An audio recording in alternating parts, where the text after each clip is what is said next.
Yeah, that's exactly what's happening. Not everybody's going to hear it because we're live. Welcome back, everybody. Oh, great. I know you're all so excited to learn who our first sponsor ever is. Drum roll, please. It's the First Watch. We have the First Watch is our first episode sponsor for this episode. We're so excited, and big thank you to our friends over there. They have a brand new show premiering tomorrow night. It is called Plane Break, which is the third and final season of the Realm Shield saga.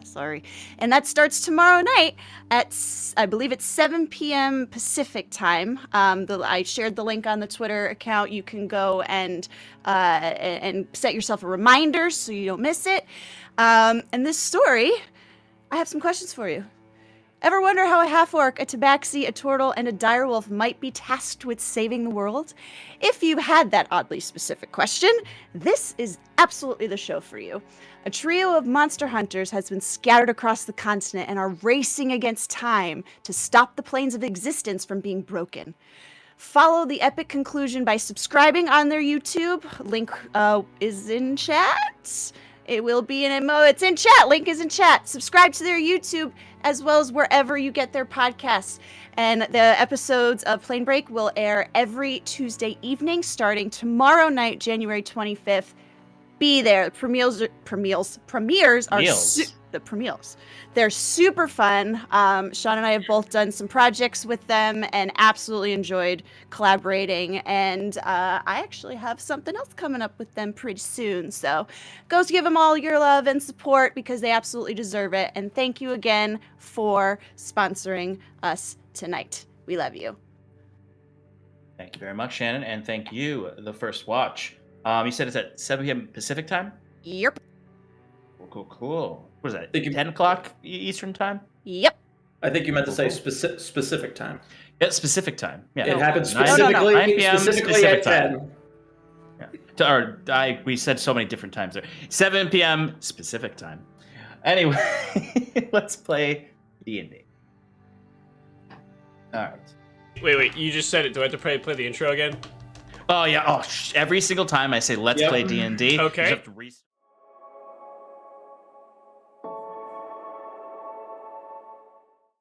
I hate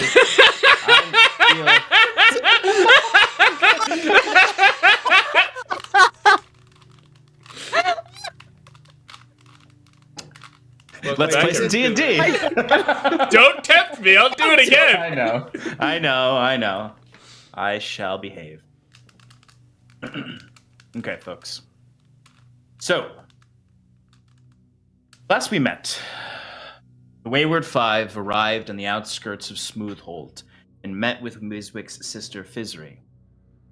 She managed to get the party a meeting with the Trapmaster and Head Guardian, Woodrow, Muldrow, Ildry, Gidry, Moonguard. He was extremely skeptical of our heroes' motivations, but accepted their request to enter Smoothhold under the conditions that they turn over any magic items and weapons that they have until they leave. Begrudgingly, the Wayward Five accepted these terms.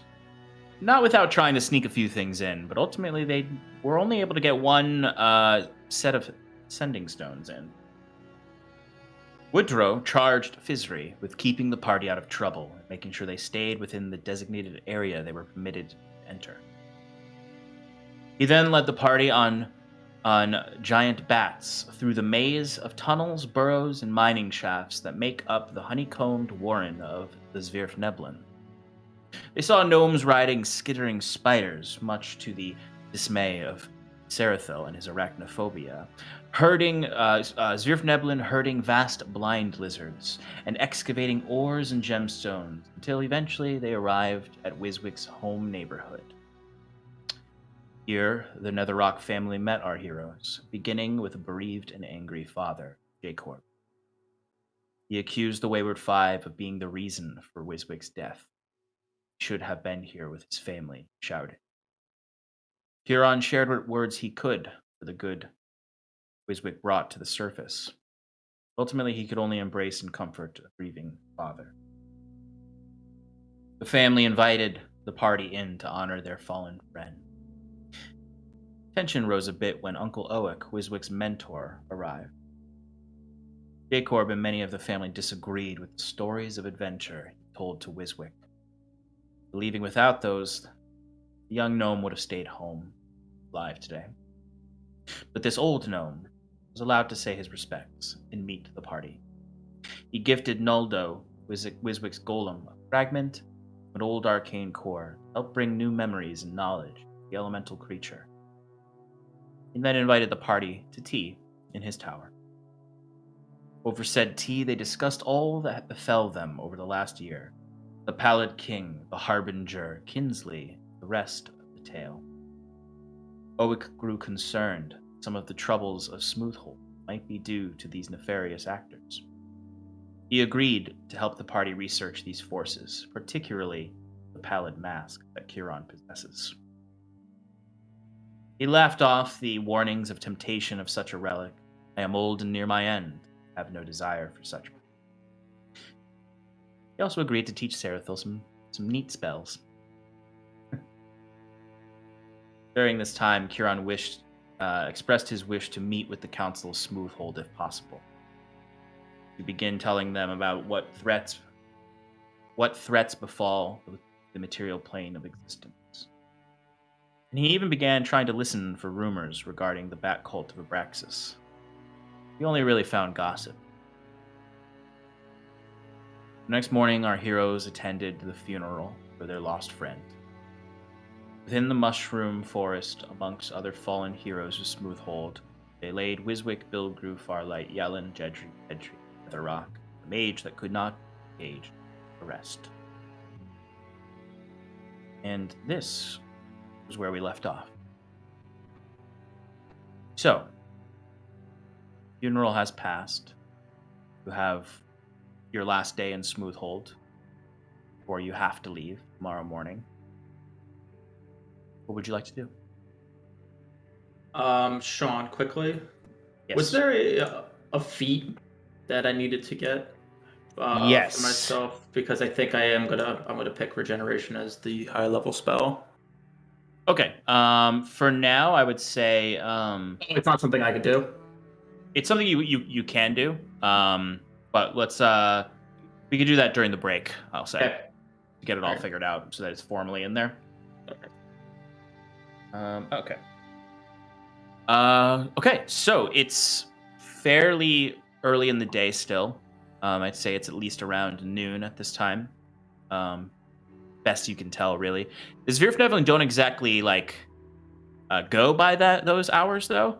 So they've probably been awake a lot longer than you all have and went to rest at completely different times. If you even mention a month or anything, like a day, like specific days, they don't really keep time that way. But for you do have that pocket watch that does have the correct time. So you have much of the day left. What would you like to do? So this is after Sarathil's all set with his spells? Or do we have to still wait? Yes, Sarathil is all set with his spells.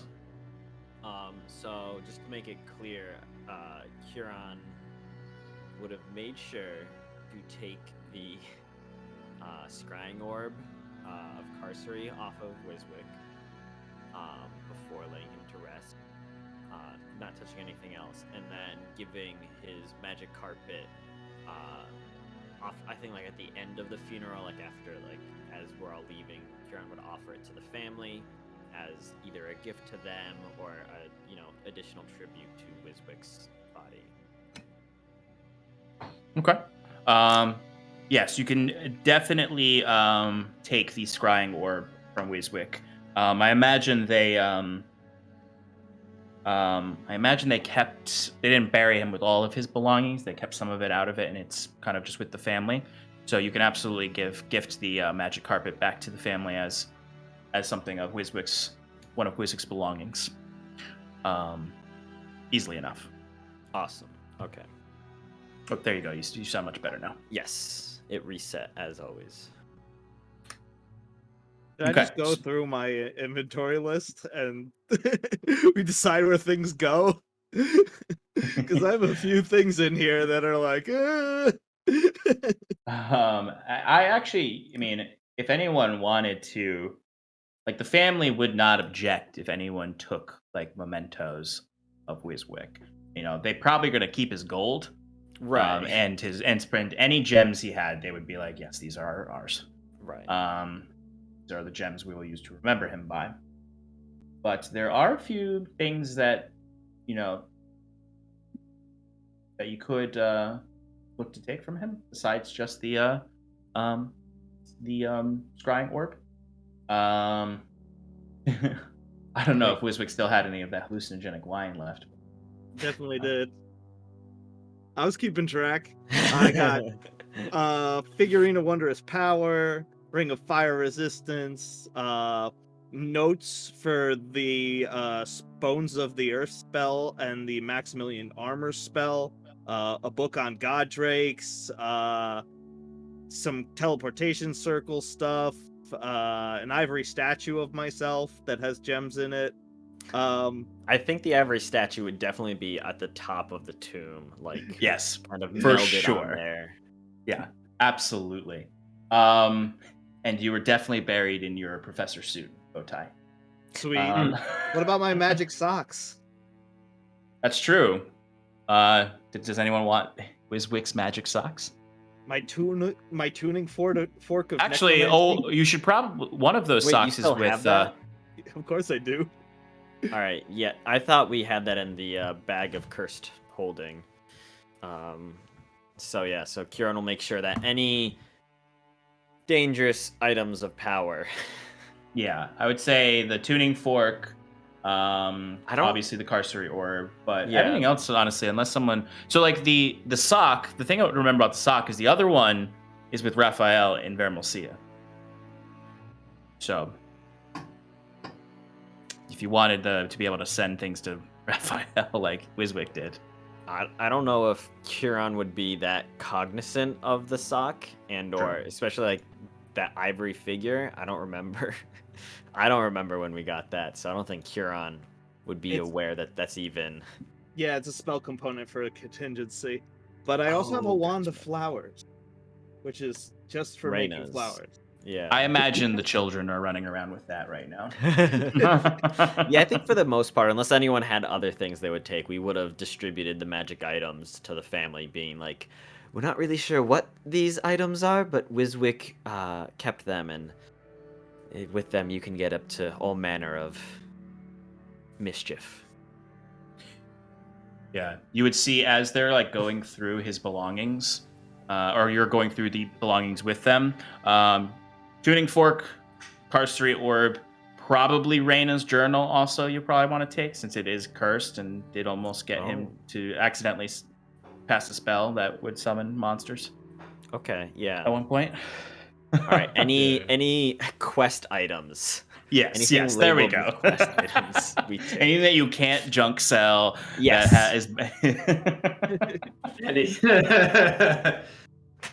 I'd say the. Okay. I got maps. We try to take it off his body and give it to this family. You just hear like a little tiny voice in the back of your head. It's like, you can't give away important items. You do see as they're going through the items, you see like a bunch of familiar reagents fall out, and you would see kind of tumbling through the incense is a little jet that just kind of squeaks a little bit and then flutters off to the rookery. With all of my money. He had my wallet. Jet was, at the end of the day, Jet was just a wallet that Wiswick had awakened. Great. Okay. So that is those things. You have the quest items from Wiswick. Other things? Anything else that you'd like to do in Smoothhold? I know, Kieran, you wanted to see if you could get an audience with the council, right? Yeah, it's not something that we would wait past the morrow on. Okay. But if a quick session is available, Kieran would at least want to speak with someone in power. Okay. Let's see. Wiswick's spellbook. Yes. Which one? Can you have multiple? He does have Yeah. a few, actually. Oh. He has two. Well, are they both the same? Are they? One of them is Yexarid's that he took from Yexarid. That has some spells in it. The other one is his, which is entirely in the codex that him and Uncle Owick used. So it's not translatable. Like Sarathil wouldn't be able to read it. He'd have to stay here with Owick and slowly untranslate it to get all the spells or to get any spells that he doesn't have. But Sarathil could have Yexarid's. Yeah, that's for sure. Okay. I'd probably say the only thing, Sarathil, what might be useful for you to do in this last day, if you want to, is to ask Owick to teach you the teleportation circle sigils that Wiswick had, so that you have those. That's fair. Oh. Yeah, and that doesn't require any gold, right? No, Because my pockets are dry. No, that's just literally learning what the sigil. Okay, just wanted to make sure. That's what I figured. Okay. Wait, I just would make sure that Owick has Wiswick's spellbook. Good call. Yeah, I imagine that there was an exchange. Yeah. Right, but specifically Owick, just to hold on. No, that's a good idea. That's a good idea. So if you can take the afternoon with Owick, another little lesson with Owick, where you can learn the sigil for a teleportation circle that actually would bring you back to Kolpolt Rotstva. It's a circle that is with the Dwergar king there that Wiswick had. Did you not allow us to see? I guess not. Yeah. No. Yeah.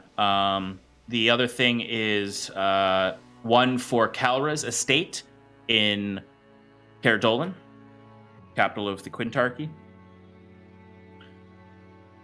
One for, I imagine Wiswick probably just labeled it as like Calra's secret lair, which is another rendezvous place that you have. One for the basement of Driftmarch.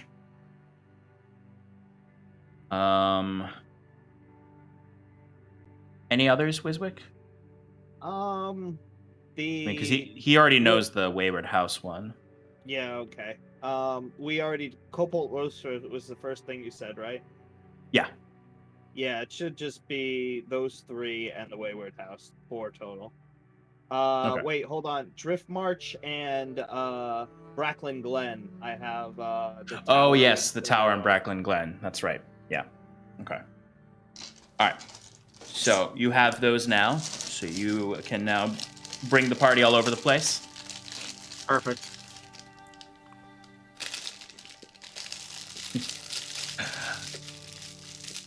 Great. Keep doing it. I'm sitting there, it's like, please, what does this mean? And Owick's just sitting there, just Yeah, Owick is just housing chips and It's like- cookies. it's like salted rock chips are my favorite.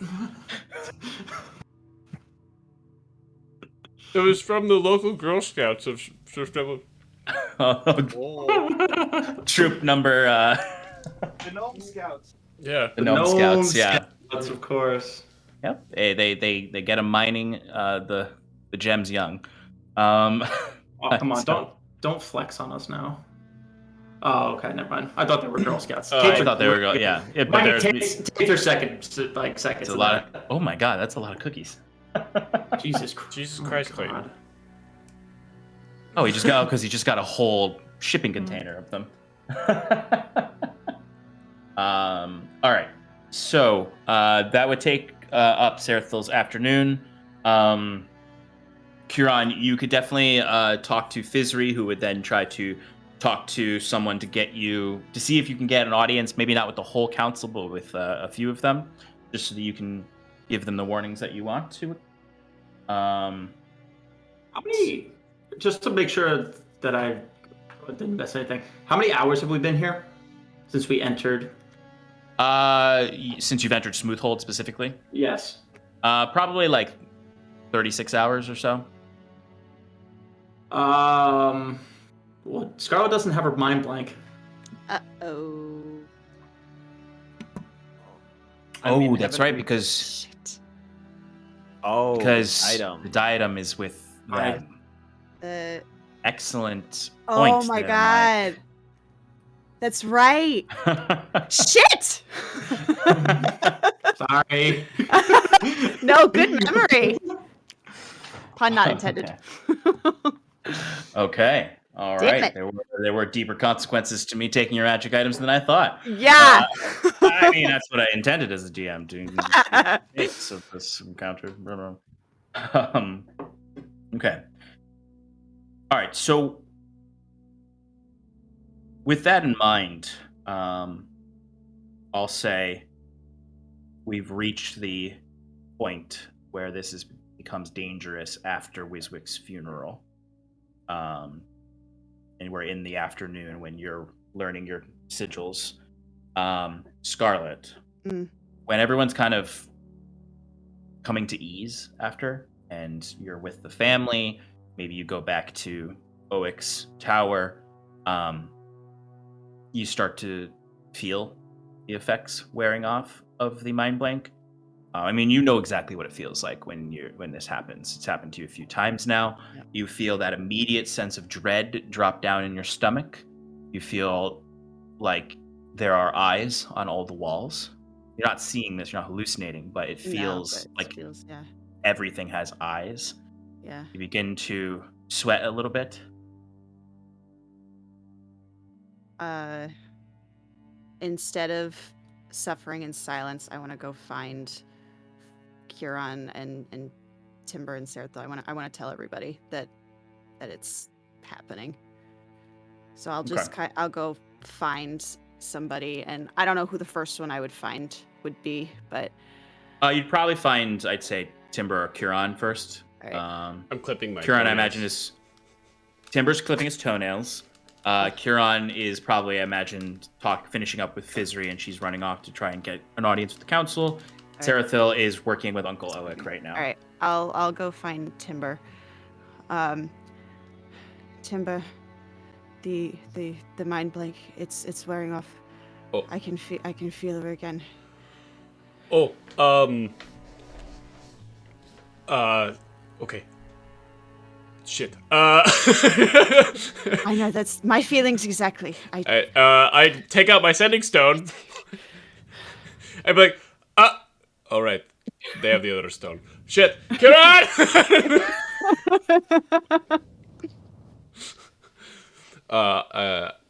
Timber assumes wolf form and runs to find Timber immediately. Timber, yes. I go find myself. You're just leaving? Do I come with you? Huron's not too far away. I imagine Okay. he's right outside, having finished up with Fizri. And All all right, I'll go see if I can get Hey, you. get over here right now, Kiran! let's Kiran, go. come on. Excuse me, Kieran. Fizri. Thank you. Nope. I appreciate it. Kiran, Yes. the mind blank is gone. I'm sorry. The what? Mind blank is gone. I can feel her. Oh, right. Can I see any rope nearby? Oh, that's right, because you don't have the shackles. Yeah. We don't. This John, isn't you took away all our stuff. good. Take it away. All the stuff we did to prepare for this. You know what we do have? Huron is gonna turn, and you said that where Wiswick's like house is, the family house, it's like on like a cliff. Is this? Owick's is, and you are in front of Owick's right now, so yes, it is on a cliff. All right. Well, if we're in front of Owick's, Huron's gonna quickly lift up the thing and pop his head in and go, Sarathil, the magic you use on Scarlet, to disable the parasite. Can you? It's been 24 hours. We kind of need to. Sarathil will kind of look up abruptly and be like, "Oh, I feel how foolish." And he closes the book, and he gets up kind of like promptly. He's like, "It's the diadem. I need the diadem to cast it." We have no idea where it is. Every minute that Quickly, we can we take. get it back? Scarlet, I'm just going to remove all your weapons from you. Is that okay? Oh, wait, you don't have any. Uncle Owick, you wouldn't happen to know any magics that might protect our friend here from extraplanar force that tries to exert its will on her, would you? By means of a parasite buried in the nape of her neck. You see, he looks shocked at first, mostly because of how you say it, but he's like, "Oh, that's right. You told me about that last night. It's interesting that you didn't think of this last night." It's almost like we grew complacent. I'm so embarrassed of this. I got so engrossed of learning new magic. This wonderful swim. It's fine. It's fine. We just need to do something about it. 'Cause I lost track of feel like time. she's watching Alright. me. I have It something. makes sense too, is that we don't have a time tracker. Like it just like Yeah. Yeah. So, It's like, Oek is going to step up real quick, and he is going to trace some sigils in the air, and then you see he reaches into his pocket and Just like with as you get ground gems right in your face, gem dust right into your face. As you see, it does kind of create a shimmer over your body, and you're not out of the woods, but you no longer non-detection. feel like you. Yeah, it's non-detection. You no longer feel like she's watching you. Okay. She can't see you, but she's still in your neck. Yeah. What a sentence. Yeah. That's better. I don't. I can still feel her, but I Hey, don't think Sean, she's watching. can I do a medicine check, or like, can I like see anything writhing in her neck? Yeah, go ahead and give me. You can give me either medicine, investigation, or perception. Yes. So sorry. This is such a burden. Oh, 16. 16, that's pretty good. It's it's pretty gross when you look back there.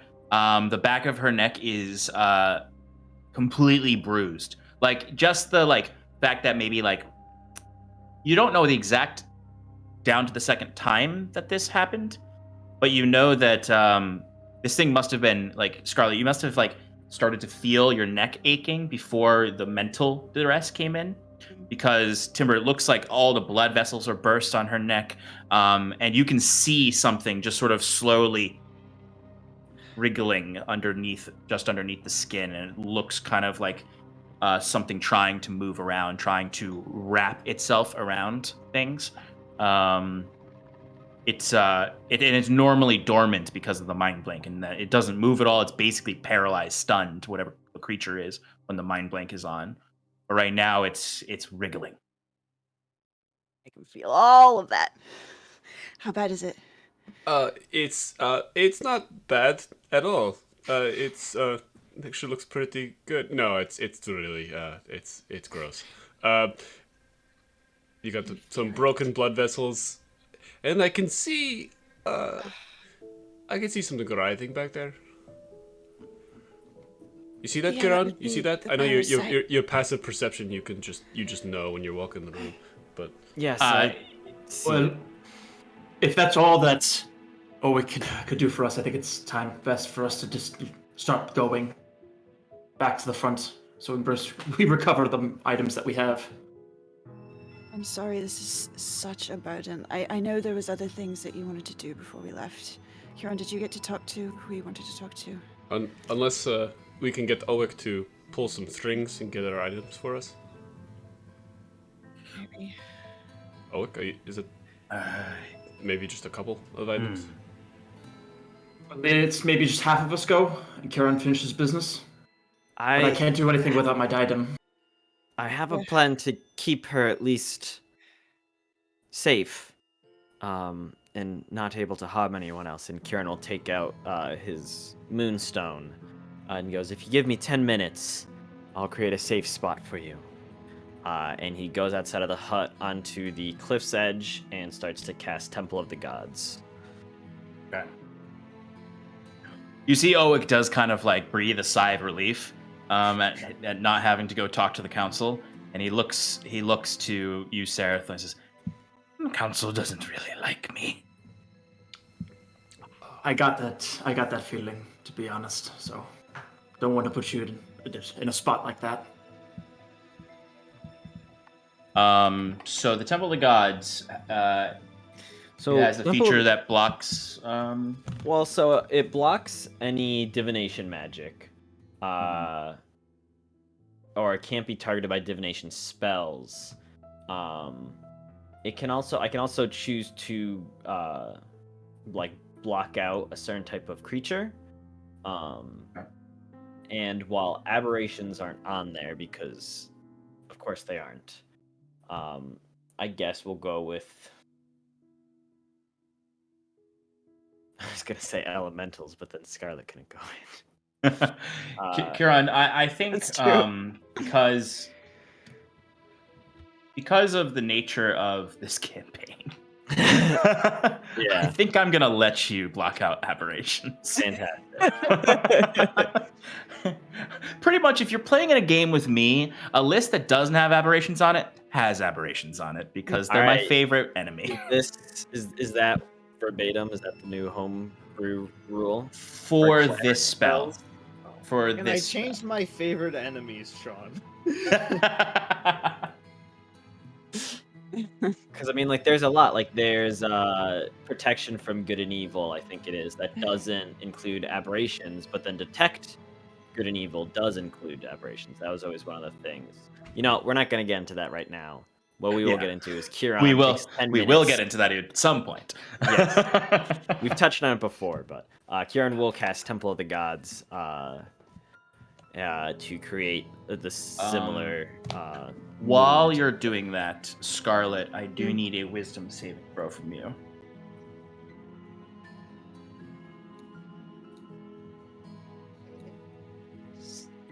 Timber, were you were looking for rope, right? Do you want to still do that?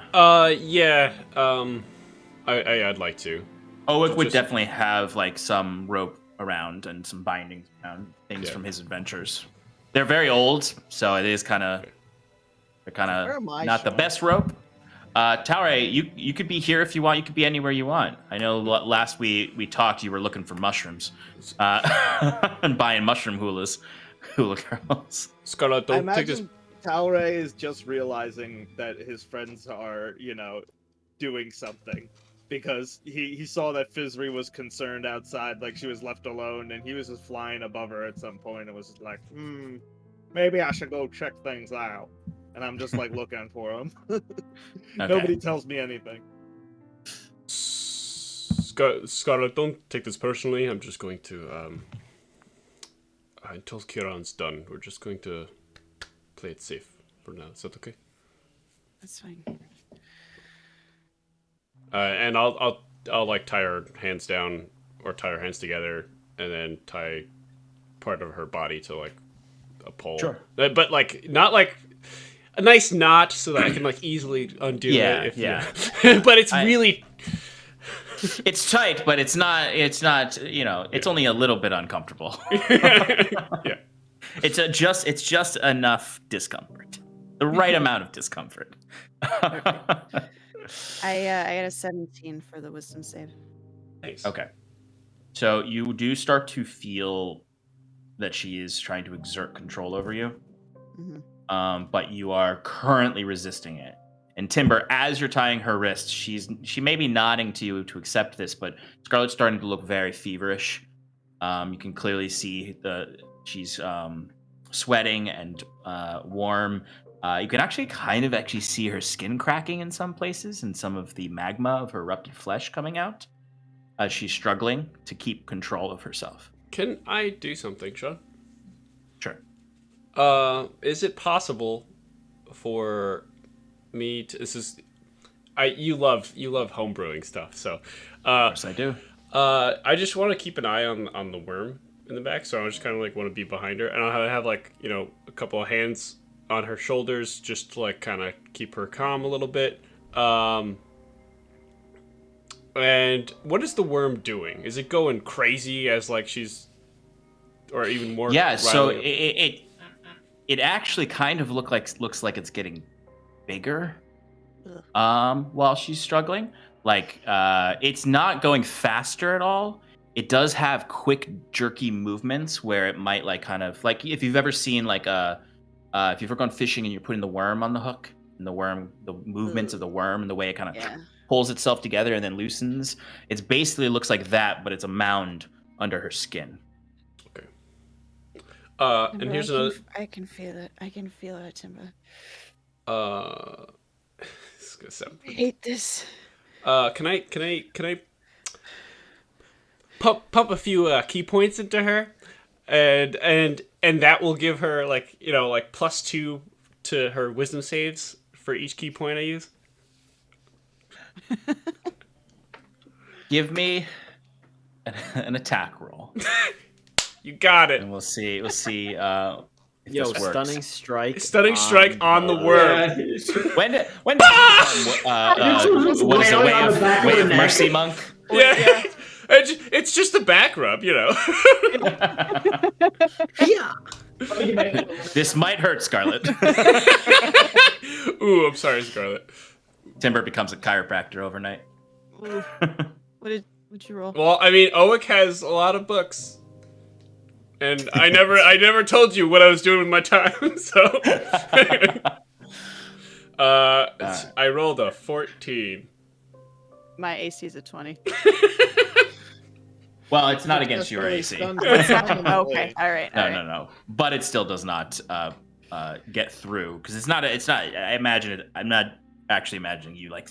Oh yeah, no. Palm heel striking the back of her neck, but like just like focusing your key into this. It's not working.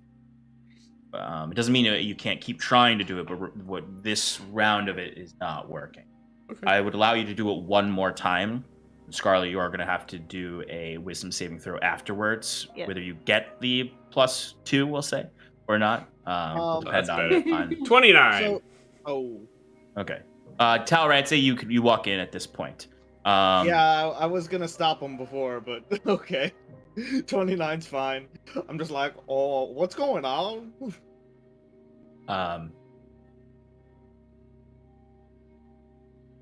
That does work, by the way. The +2 does go in as, I guess, Timber, describe for me, like, you can describe what it looks like, but I also want to know, like, what emotion or what state does this kind of attempt to put Scarlet in? More relaxed. So he's literally just trying. He's just. It looks like he's kind of just, you know, like just trying to calm her while she's tied down. And it's really just to put her in a more relaxed state. But Timber himself is in a relaxed state. Like has kind of his head down and his eyes closed, and he's kind of just like focusing on instead of just the worm, like Scarlet's body, and trying to there's no like aura that it gives off, or like, you know, like no like little like residual shadow or anything. No, it's just, it looks just very calm, and like he just has his hands on her. But yeah. Okay. So Scarlet, as you're struggling here, you do feel a radiation of soothing shadow. You don't know visuals necessarily. You might, in your own mind, become familiar with the feeling, almost as if it's like when Timber tries to help you meditate. You start to feel a little bit better. The nausea goes away, but the fever stays. Yeah. You can still feel the thing in your neck moving, but a little less violently. It helps, Timber. Whatever you're doing, that's helping. Give me a wisdom saving throw. Get to add an extra +2 to it. Oh damn! I could pump more key points into her. That's good. Sean, is there any way I could, you know, seeing what's happening here, perhaps identify the creature? You could give me a nature check. You come up beside Timber looking at it. You can try to do a nature check, yeah. It's not a fiend, is it? It is not a fiend. All right. I was hoping we could roll for survival, but I'll take nature. 14. 14. There are things it could be that you know about, but given like the way they're handling it, and you've seen Scarlet lose control before, it's probably not a parasite that you're familiar with. Whatever this creature is in her neck. You've definitely encountered like mind-controlling worms before, or other kind of parasites that burrow into flesh and attempt to manipulate the host or affect the host. But this, couple things that stand out here. The size of it is way too big for anything that you've seen before. And the effects that you've seen Scarlet go through in the past, those are not things that you've seen before. Most creatures that take control of the body, the victim is more zombified in their movements than completely mind-controlled, like this did to Scarlet. Well, it's not a mind maggot or a cranium creepy crawly. I'm not sure about this one. Maybe some sort of wiggler. Scarlet, what'd you get on that last saving throw? 8. Ooh. So 4 plus 2 plus 2. Timber, you feel the body stiffen, and you see Scarlet stop shaking, and she sits up straight. Scarlet's eyes go clouded over. I'd say, Kieran, you got 1 more minute left before this is going to go up. So there's just going to be a minute of blood rain. There. You've seen this before, obviously, Timber. When this happened the last time. She's not lashing out violently. It's more like she's neutralized and just sitting there, inactive. As Scarlet, Rowan, you're thrust violently into some other place. Yep. As you do. Yep. You are not. It's not the same as the last time where you woke up in the tank. You are. You feel like you're sinking into quicksand. It's all darkness around you. But you look down and you can just barely see the warmth of a red glow underneath this sand-like material that you're sinking into at a very fast pace. I recognize the material. Do I know what it is? Give me an insight check. Did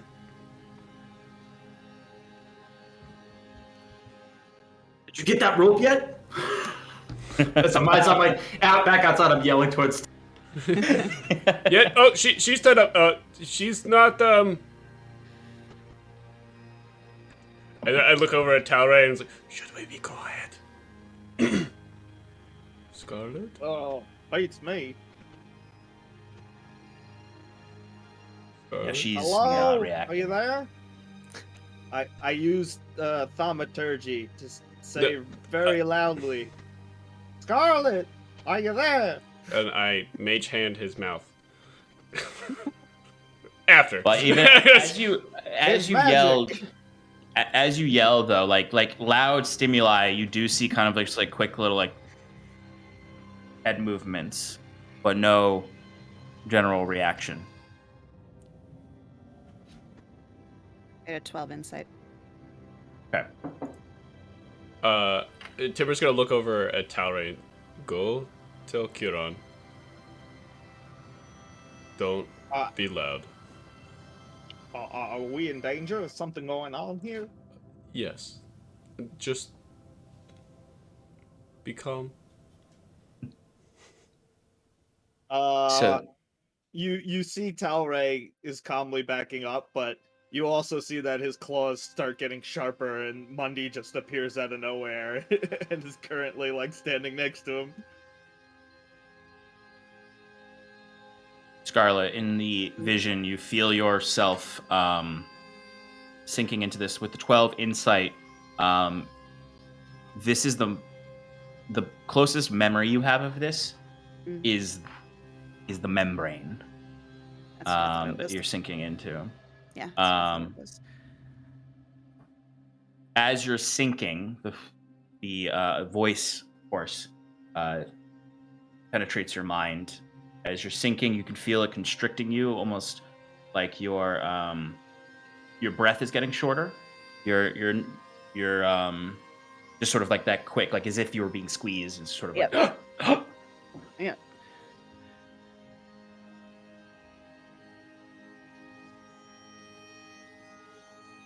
What is your name?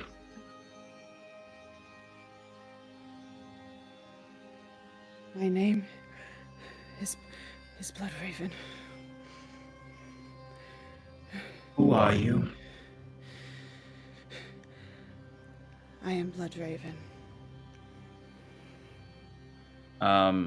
Scarlet, you sink completely into it at this point, and you feel like you're under sand, not water, under sand. Mm-hmm. Outside, Scarlet her eyes are starting to move rapidly, as if when you open someone's eyelids when they're sleeping. And her face starts to contort a little bit. It's less violent than the last time. But Scarlet, you feel yourself fall through the membrane, and you're in the red room. And the Seeress is standing there, holding her hand out to you, as you're kind of floating in the air, as you're pierced through the membrane, and it pulls back against your skin, and you feel yourself birthed out into this room. As that last question comes to you. What do they call you? Blood Raven. It's at this last second, Timber and Sarathil and Talray, where you see her immediately attempt to roll over onto the ground and get around you, Timber. And while tied up? Yeah. Did you tie her legs also, or did you just tie her arms? I tied her arms. I tied her body to a pole. Oh, that's right. I missed that. All right. Never mind. Take that back. She's trying to wriggle out of that. Shannon, give me an athletics check. Okay. Um, Athletics. Mhm. 3. You sure not Tied- acrobatics?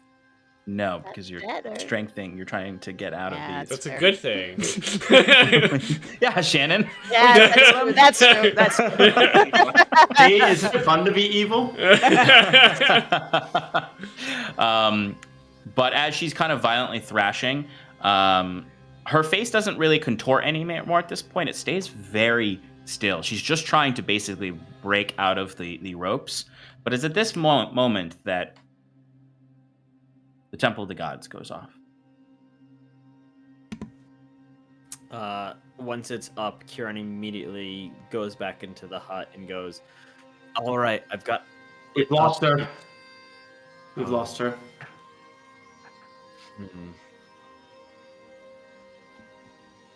Do I have hold person prepared? I was gonna suggest if you don't. I don't. I don't have to hold person, but I have telekinesis. Okay. We could try to make that strength check. Okay. I'd relay that to you. It's like, let me prepare for a second as I open up my book, and I'll wave a hangout and kind of just like pull my hand down, like gravity, and attempt to cast telekinesis on Scarlet. Okay. Is it a strength save? Or someone who's trying to resist it? Yeah, let me double check on a creature. Try to move a huge or small creature. Make an ability check with your spellcasting being contested. Yeah, strength check contested by my spellcasting ability. Okay, so Scarlet, go ahead and give a straight strength check. 16.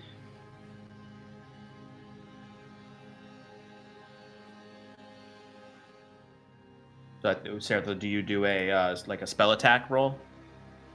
I don't remember how you try to make an ability check with your spellcasting ability. Okay, so just so an intelligence check. It's just an intelligence check. 18. Okay.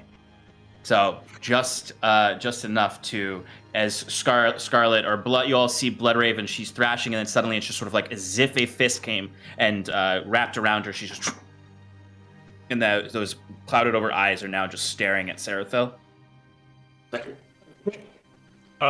I'm gonna undo the rope that is tying her to the pole at this point. Mm-hmm. I'm gonna start to move her towards the temple. I think that actually gives me. I can move her 30 feet where she can make another check. Okay. So I'm just gonna say she has one check. I mean, you probably made it right outside the front door, right? Yeah, most likely. Yeah, so it's for him, basically like. I mean, so do you mind describing the space again? In which? Yeah. So there's basically it's like a shelf up here, where there is Owick's kind of tower that's built more like the surface structures, and it kind of leans up into the rock above. So it's kind of like you can imagine it's a kind of a carved out space like this with a thoroughway this way that I'd imagine is like 30 feet across. In front of like Owick's tower, like there's 30 feet and then there's a drop, and that kind of goes and wraps around this whole kind of circular cavern that this whole village is built into. All right, yeah. So Kieran would have put, because it can be up to 120 feet, it would be the full 120-foot massive moon that's just suspended in the cavern in front of Owick's hut. So it would be basically like walk out the front door of the hut of the house and you're in the temple. Okay. If I'm saying, is that what you want? Like, where it's just like... Yeah, there might be a little space just so like there's no congestion. Like Kieran would put it far enough away where it's not going to obstruct anything. Okay. All right, so then I'd say Scarlet you get one roll against Sarathil's in check. Yep. Should I be holding an action to... 30, 20. Yes, absolutely. You can hold an action. What do you want to hold? Just a good old attack. Good old attack. Good old non-lethal attack. Good old non-lethal attack. If you get that stunning strike off, that's no problem. Just carry her in then. She beats me. Okay. 30, 20. Okay. So, I'll say once she breaks out, Timber, you can get your held action attack.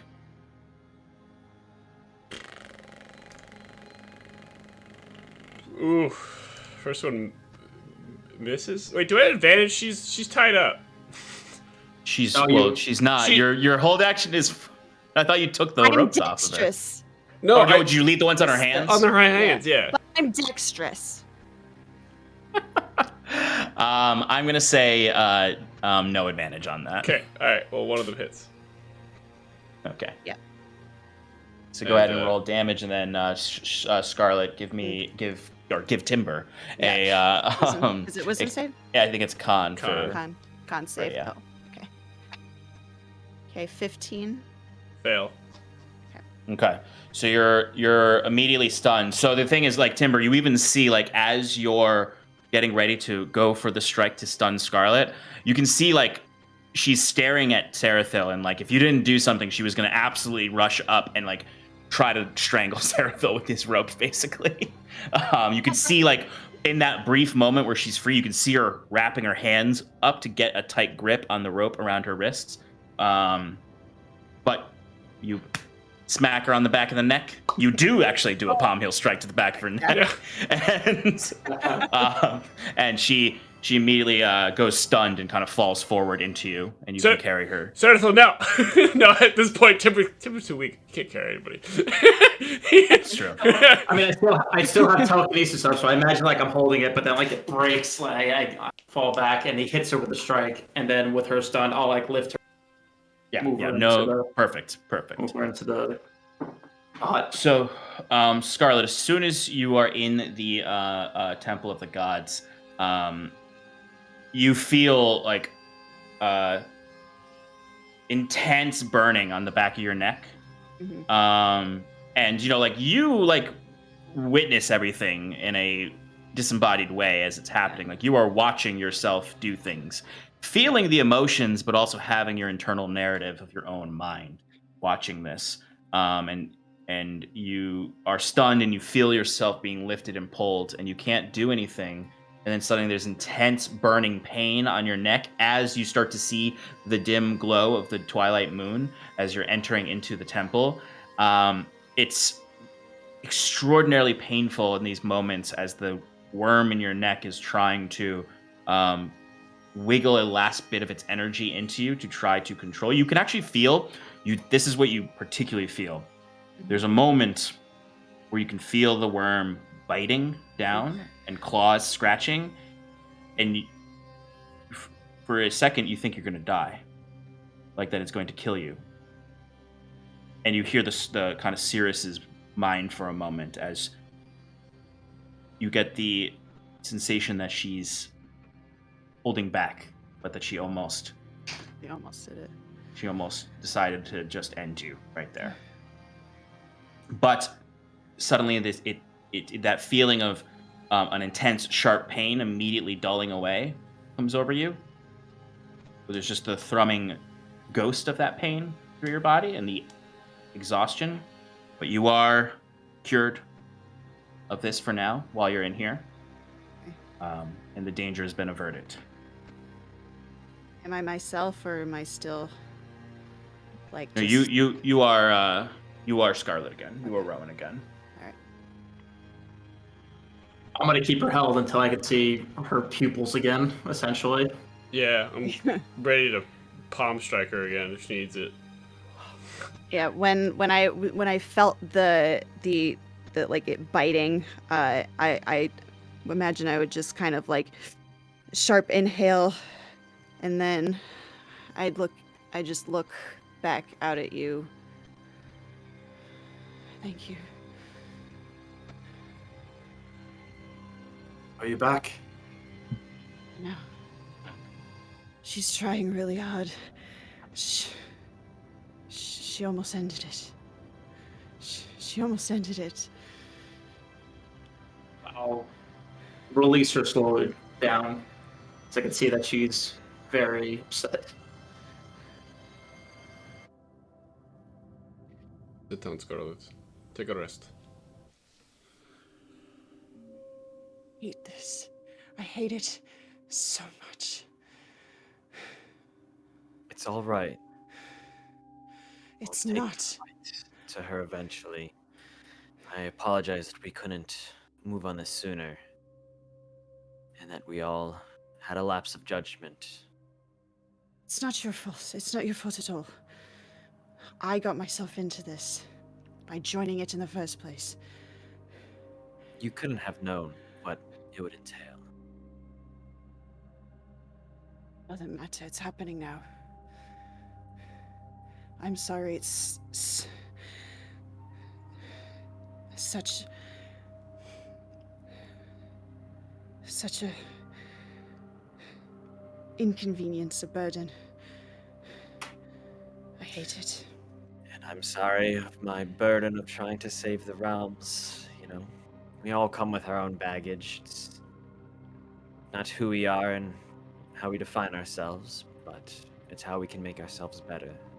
Just remember, maybe see if the little one, Kieran says, gesturing towards the prongs of the black, might be able to assist. Remember when you first acquired it. I don't have it with me. We don't. That's have right. anything. I keep forgetting this. I don't have anything. Well, maybe sit and meditate a bit. See if you can't find a way to commune with whatever's inside you.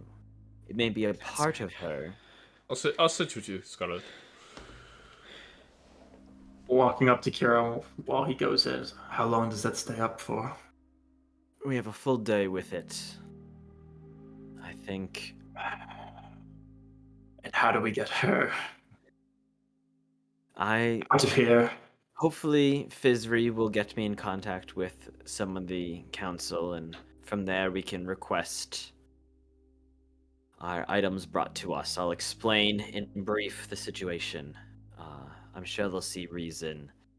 I'll even say they can have as many gods as they wish on us. And that might be for the best. Let me get this straight. I'm a little slow on the uptake here. So something is, trying to get into her brain. It's in my brain. It's not trying. It's there already. Well, it's more on the brain stem, on the medulla oblongata. I Okay, believe Kieran, but called. it's controlling my mind. Well, That's very, very good, Kiran. It is the Abdullah Oblongata. Oh, okay, yeah, whatever. Didn't they say when we first came in here that we were supposed to be checked for like the mind flayer pods and everything like that? Like this isn't exactly This that. isn't the I'm mind assuming. flayer. Yeah, but Well, they're not going to be too happy to learn The that. protection was still on when they checked. It just Right. wore off, so they couldn't sense it. So didn't we, neglect to mention this, and now we put their, whole little shindig here at risk? Alright, does make a good point. They're not going to be too fond that we brought her in here. And I doubt they'll be fond of this. Kieran says, gesturing to the temple. Yeah, as you can hear, Zvirfneblin down there. Like you hear there's like people freaking out. Like you hear like a woman scream. You hear like it's a few moments later that you actually start to hear like alarm bells. Well, at least I'll get the council's attention now. Don't worry about it. It might be best if you stay in here. If any of you want to join Where me. am I going to go? And Kieran just kind of goes and starts, backing up, bowing his way out, turns, and if anyone wants to join him, they can. He's going to descend the steps. I'll follow him. Yeah, I'm gonna follow him too, because I'm very concerned. I'm gonna hang out with Scarlet and meditate with her. Thanks.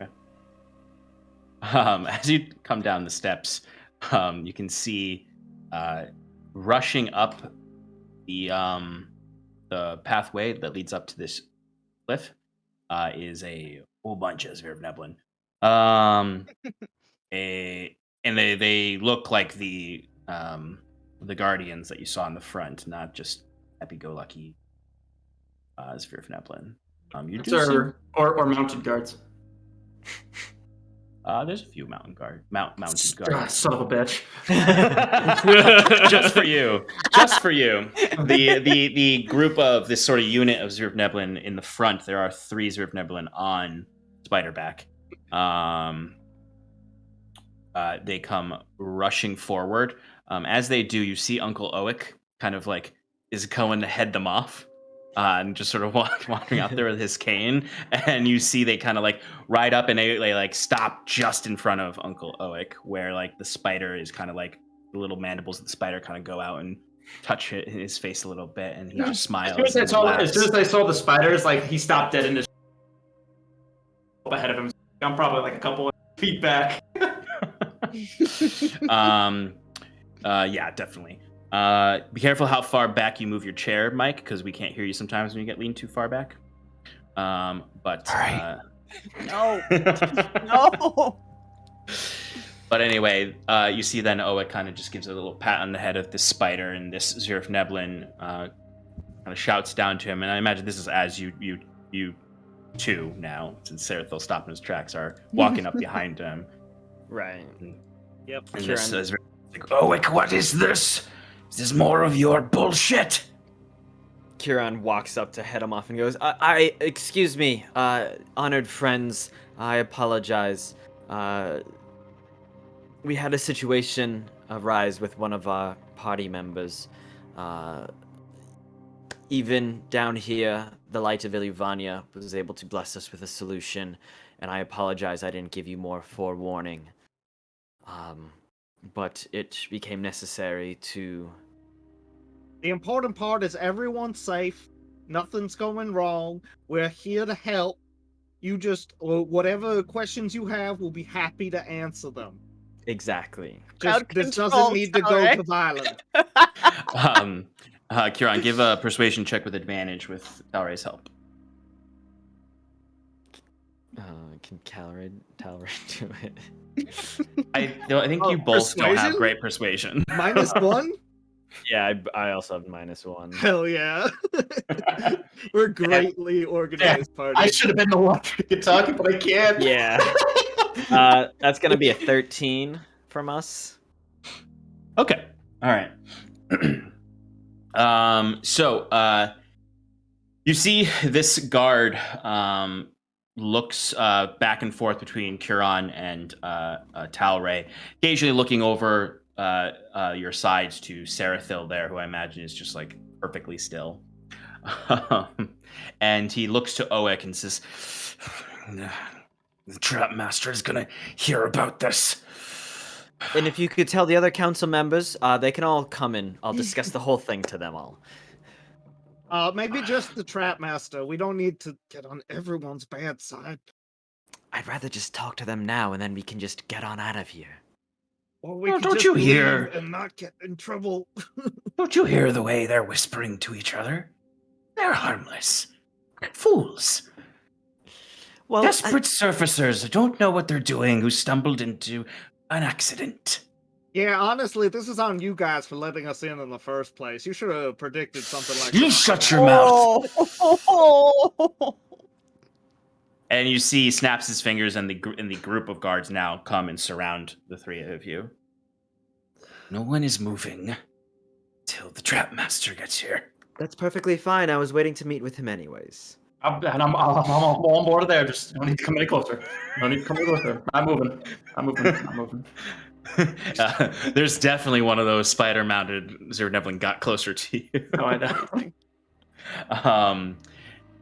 know. You're wasting so much time and resources. You could be protecting the mines. You could be protecting the shroom gardens. These are just fools. Rather rude, but... And you see Uncle Oleg looks at you, and he does just smile and gives you a wink. It is what Wiswick would say. But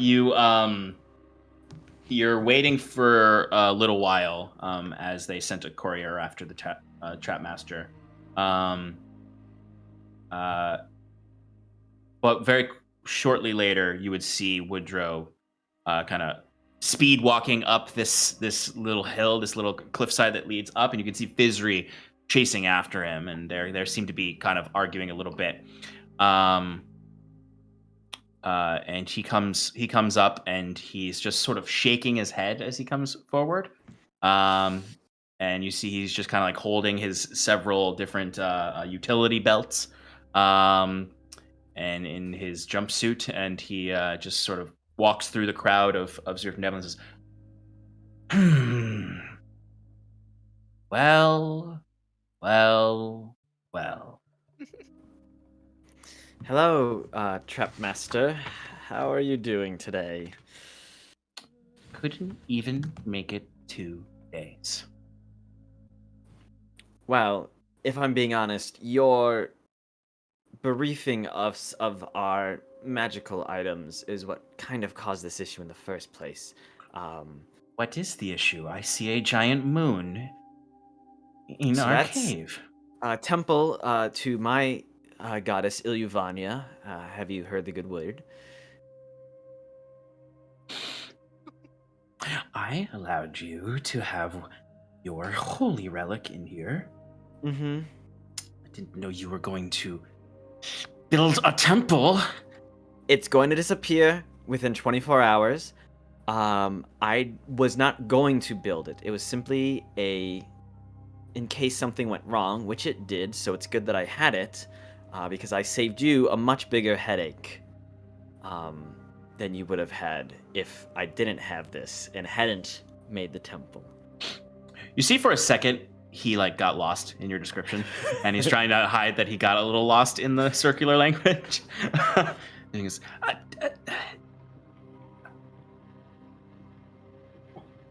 why did you have to do this? What went wrong? Well,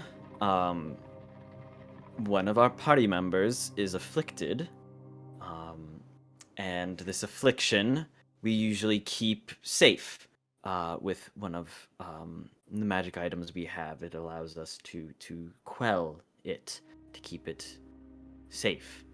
However, without that item, the affliction arose within her, and it became necessary to contain her within a temple of the Crescent Heart. Sarathil will jump in quickly, kind of like still just shaky. Yes, and we didn't tell you because we didn't expect to be here for too long. We lost track of time. We still don't quite understand how the time moves or passes down here without the sun above us. It's very simple. You look for the mushrooms. If they're glowing, it means it's glowing time. If they're not glowing, it means it's sleeping time. Oh. It was not our intention, and we very much apologize. We just want to leave. Well, yes, our business has concluded, as you may have seen. Our friend Wiswick has been laid to rest. I had simply wished to speak with your council, to inform you of what's happening in the larger world that you are connected to. You hear Fizri pops up there and kind of says, see, this is what I was telling you about. They have information. Important information. Stuff that Wiswick died for.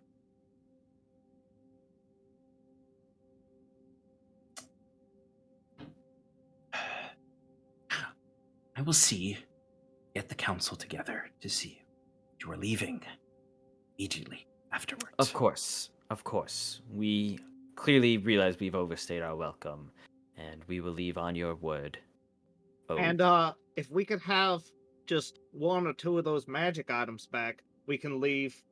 We could take our friend out right now, so you don't even have to worry about the whole, moon thing over there. Yeah, I'll get an escort ready right away. For the lot of you. Is it just you? Moon Man? Needs to see the council? I mean, I thought we could all see them. We are a group. Well, I don't think it would be wise to, bring some of us to see the council. Well, if we mind blanked her, it wouldn't be an issue. Okay.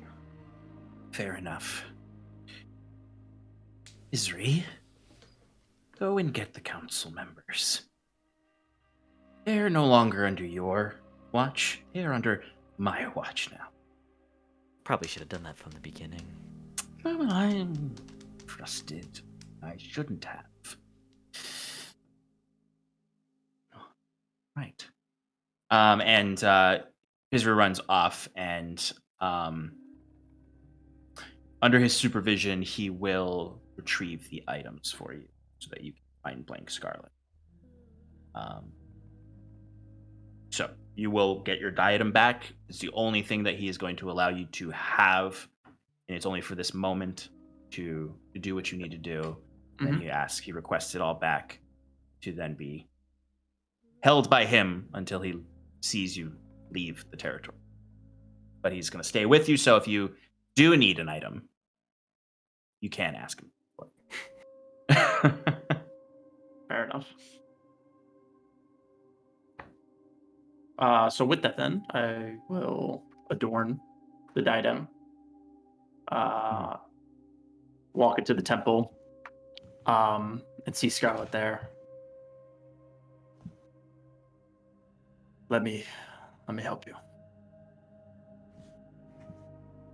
As I'll walk behind her again, as I normally do. Touch 2 hands to the diadem, to the back of her neck, and mind blank her to ease her anxiety and the pain from the parasite. Just like always, immediate relief.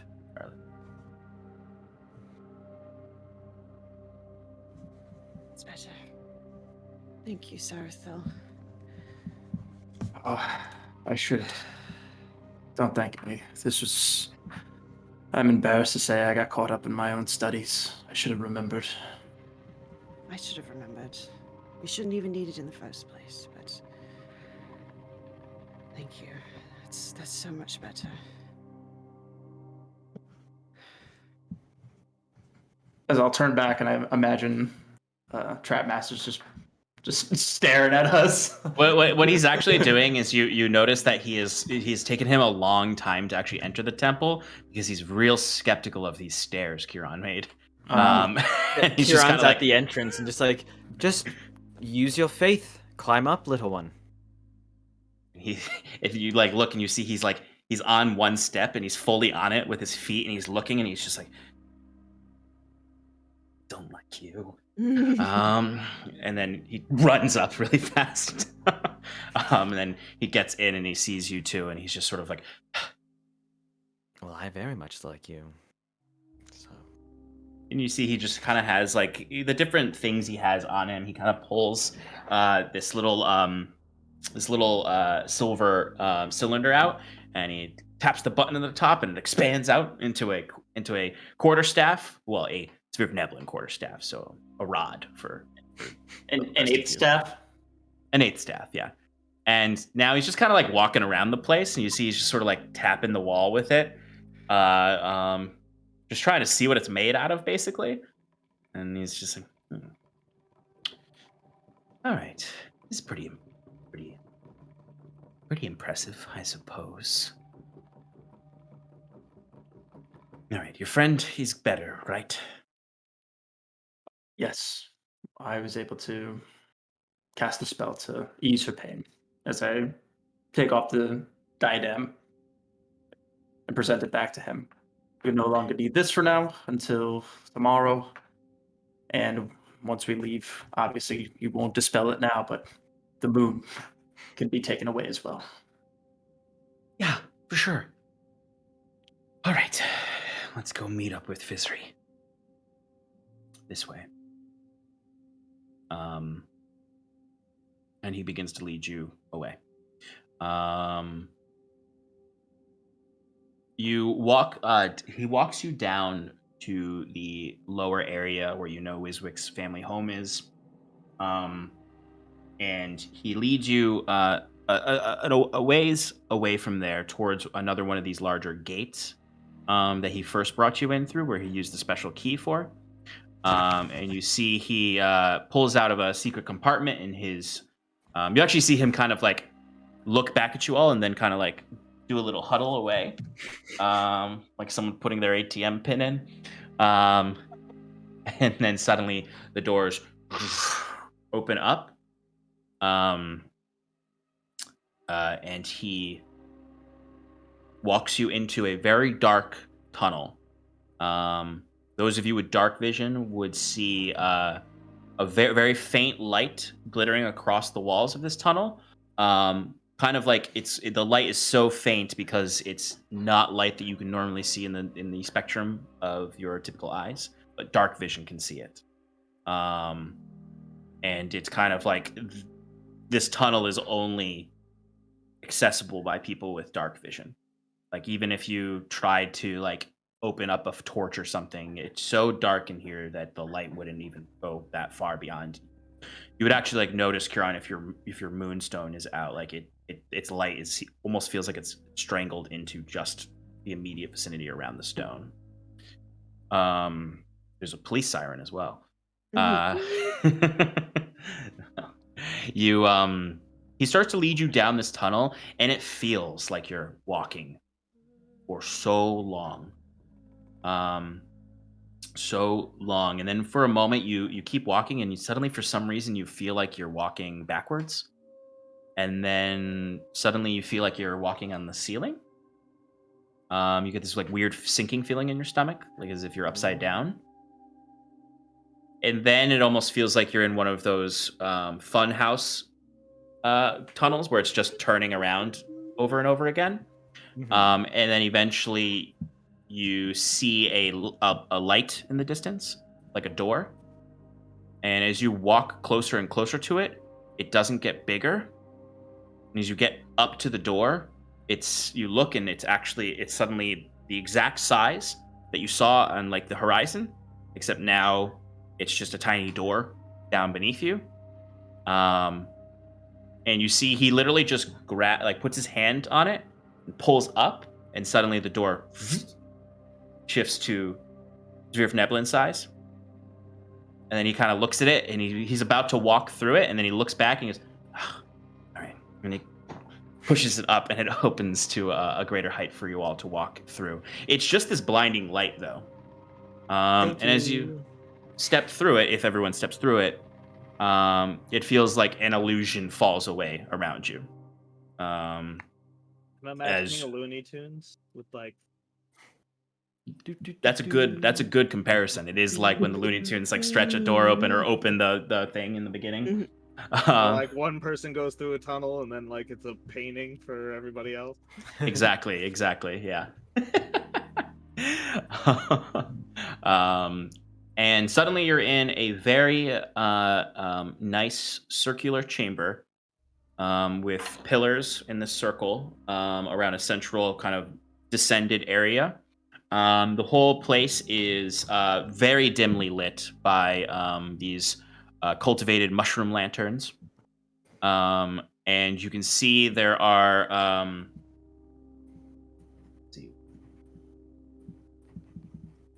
five stone chairs in the center.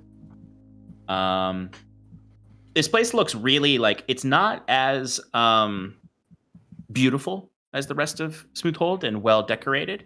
It's pretty old looking, actually. It's almost like you discovered it right now, except for these mushrooms that have been cultivated there. You can see three individuals sitting in there. You see a rather large Zvirfneblin. For a moment, you think he's a dwarf, a dwergar, but he's a Zvirfneblin. He is very strong looking and stout for a Zvirfneblin, though. Like he could, Just like he, ripped. yeah, very ripped, very ripped. Like he looks like he wrestles for sure. He looks like he could take out Sarathil pretty easily. I know. Oh, so he's a child. His beard. For a moment, you just don't see hair in the beard. It looks like the beard is made out of jewels and gems.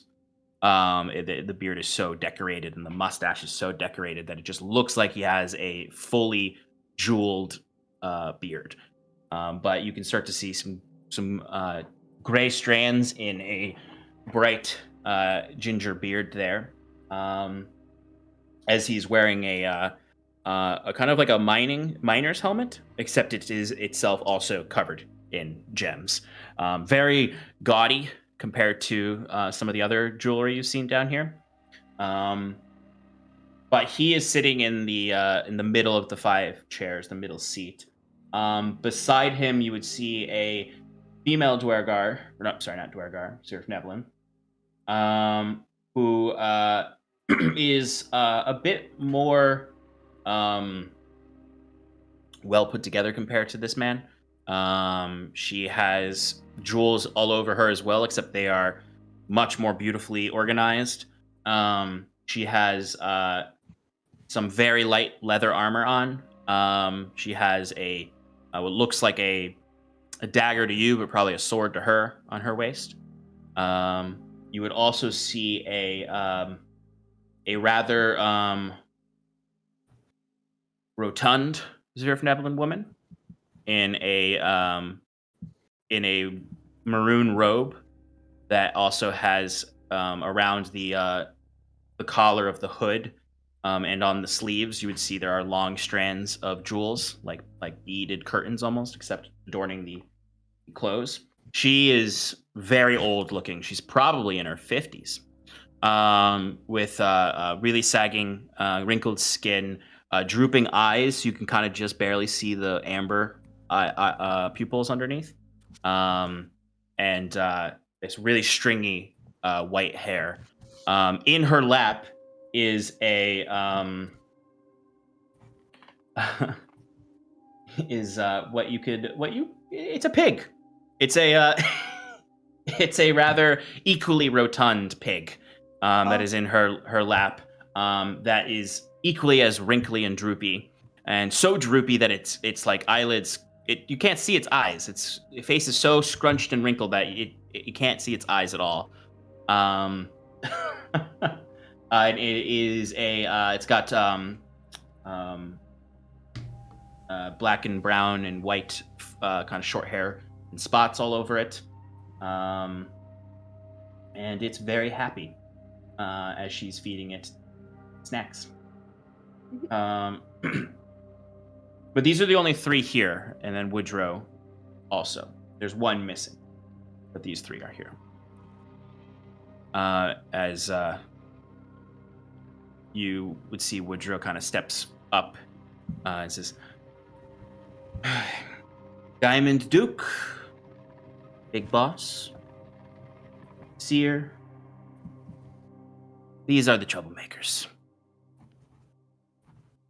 And you see the man with the jeweled beard just kind of like leaps off the chair and kind of comes walking forward towards you all and says, yeah. We keep hearing things about a big moon in the middle of the neighborhood. Taskmaster. Trapmaster. Is it under your permission that they entered into our realm? Well, yeah. So this is your fault. And you hear the woman behind him kind of puts her crosses her arms and says, it's certainly his fault. And you hear the old woman with the pig laughing wildly there. As she feeds another mushroom to her pig.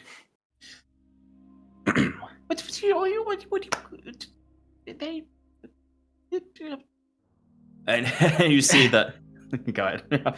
Kieran will step forward and goes, or maybe it's all of your fault for not seeing to it yourself. Wait, I do have a question. How do you guys know what the moon is? That's a good point. Big rock in the sky. We've read books. I've read a book or two. I've never seen a moon, but that's probably what it is. He leans back to the and looks to the woman behind him, the big boss, and she just nods. Yes. Well, you are correct. It is a large moon, and I don't think you should be placing the blame on the Trapmaster here. It was, in his better judgment, he allowed myself to keep this, and Kieran will show his relic, which I use to channel some of my goddess's power, so that I may protect my companion here, he says, gesturing to Scarlet, from the powers of a aberrant Seeress. creature. If you're aware of it, the Seeress of the Crimson Court. It's why the moon was. I'm why the moon was necessary. I apologize. You see the Diamond Duke turns and looks to their Seeress. And you see she's petting the pig. And you see she just puts her head down like this to listen, as if she's listening to the pig. And she looks up and just nods to the Diamond Duke.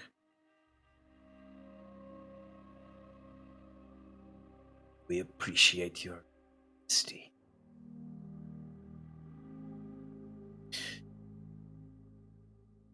Trapmaster, I assume you've already made arrangements for them to leave. Yes, of course, Diamond. They're leaving a little early because of this incident, but they wanted to talk to you. If you'll hear us, of course. Kieran says with a little bit of a huh. Yeah. And you see the Diamond Duke once again looks back, and the big boss looks to him and then looks to you, Kieran. Just, we'll allow it. Come. And the Diamond Duke sits back down, and you can see there's not seats for you, but there's kind of like amphitheater steps. They're very small. So it will be kind of like a grown adult sitting in like a kindergartner's chair. But they do kind of gesture for you to sit down in front of them. So Kieran goes and sits down, and as he starts to speak, he will immediately get back up again and start to pace in front of them, gesticulating with his hands as he is wont to do. And so he sits down and goes, well, thank you, gracious council. We are the Wayward Five, and with this, I think Kieran would stand up and gesture to everyone. Powerade gets the seat next to Kieran, and when he stands up, he kicks it. He kicks his feet up. Okay. The Wayward Five, and we were companions of one of your denizens, Wiswick, Belgrew, Farlight, Yellen, Jedri, Pedri, Netherrock. Yes. Heard about his untimely death. Did you also hear about how he's a bit of a hero up on the surface for all the great deeds that he's committed and all the help he's given to so many people that desperately needed it?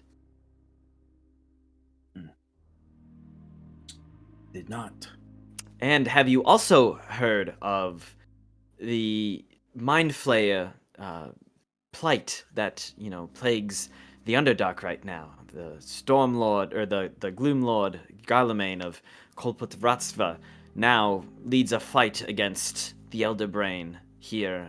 If it wasn't for our help, they might be in a much worse situation.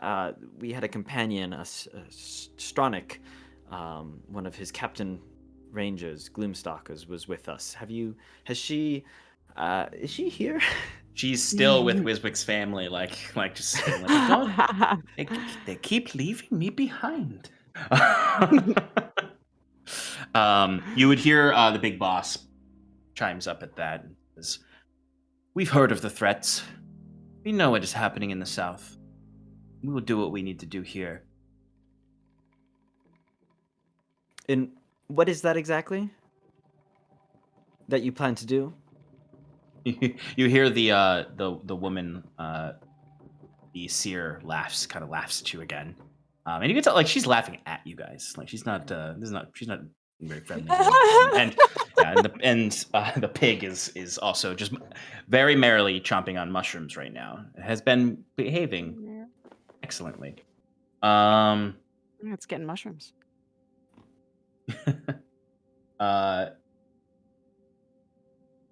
But she laughs at you again, and the big boss looks to her and says, excuse Ada. She finds outsiders amusing. But we are not likely to share our plans, our strategic planning with strangers. Of course, your strategy to hide behind your, albeit very clever and well-kept illusion magic, but hide nonetheless. The strategies of the Zvirfneblin have protected Smoothhold for centuries. And what happens when that's not enough anymore? It sounds like the Bat Cult is already starting to worm its way within your society. The Illithids, unkept, unstopped by the Gloomlord, will be at your doorstep any day now. What then? What happens when your illusions fall around you and there's no one there to help? No one left to defend your homes?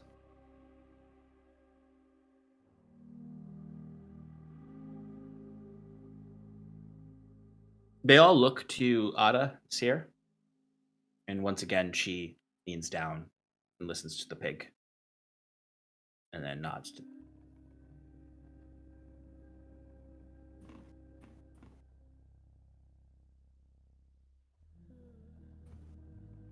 That is up to Zvirfnepin to choose their fate. Did the pig say anything? You've not noticed the pig say anything. No. Okay. No, the pig is just happily munching on mushrooms still.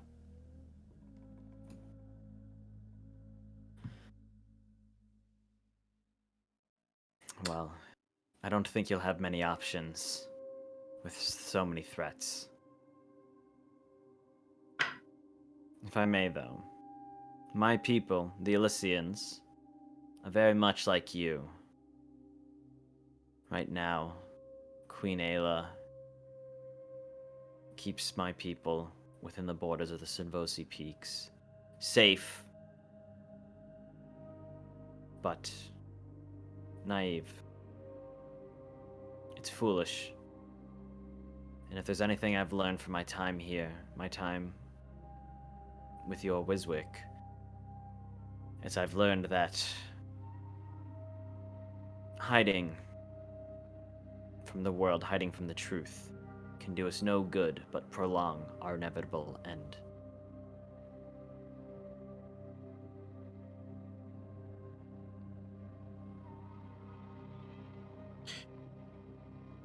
You see Ada the Seer speaks up at this point.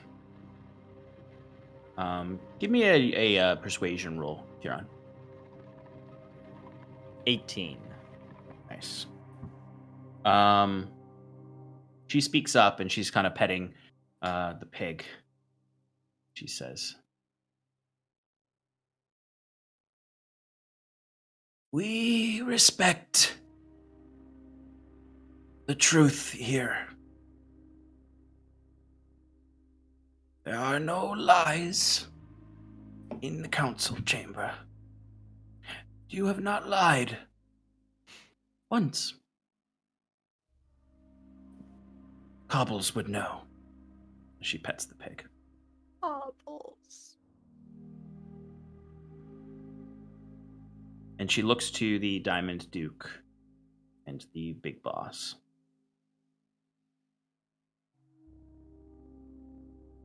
"Perhaps the elf is right. Centuries of hiding and running, digging. They did bring J. Corb's boy back. Did you see what they brought with them?" The arcane construct Wiswick had found from the core. Noldo. Do you know what it is? You hear the big boss behind Diamond Duke scoffs at this. Says, "Delusions of an old man, and rest his spirit, his foolish apprentice." How dare you? Kieran says, stepping forward, looking like I imagine he steps up to where the Diamond Duke is and looks right over him at the big boss and goes, "Wiswick was many things, but he was no fool, and I will not allow you to speak that way about my friend."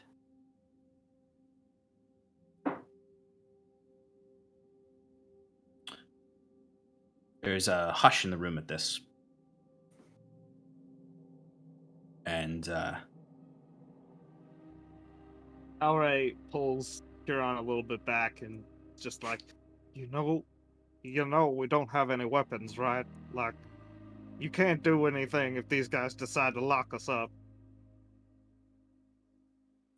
Huron is still smoldering, looking at the big boss.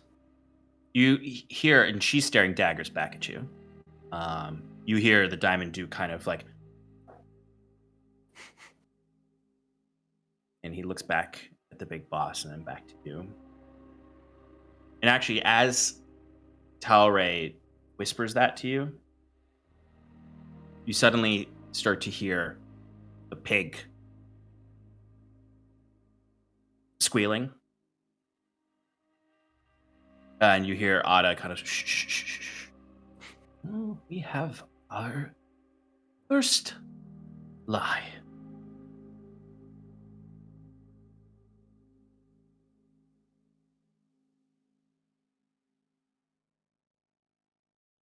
And you see the big boss looks to her quickly and looks back.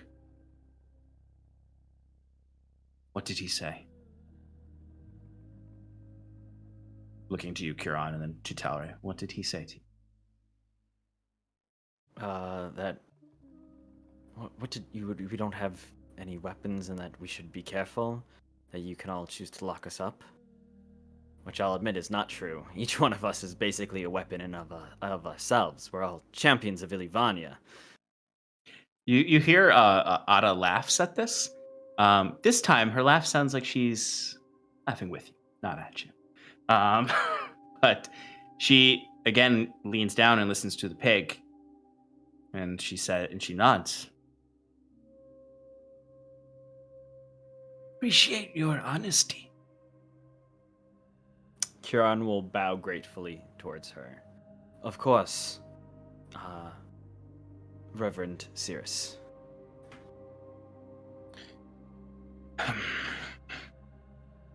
Well,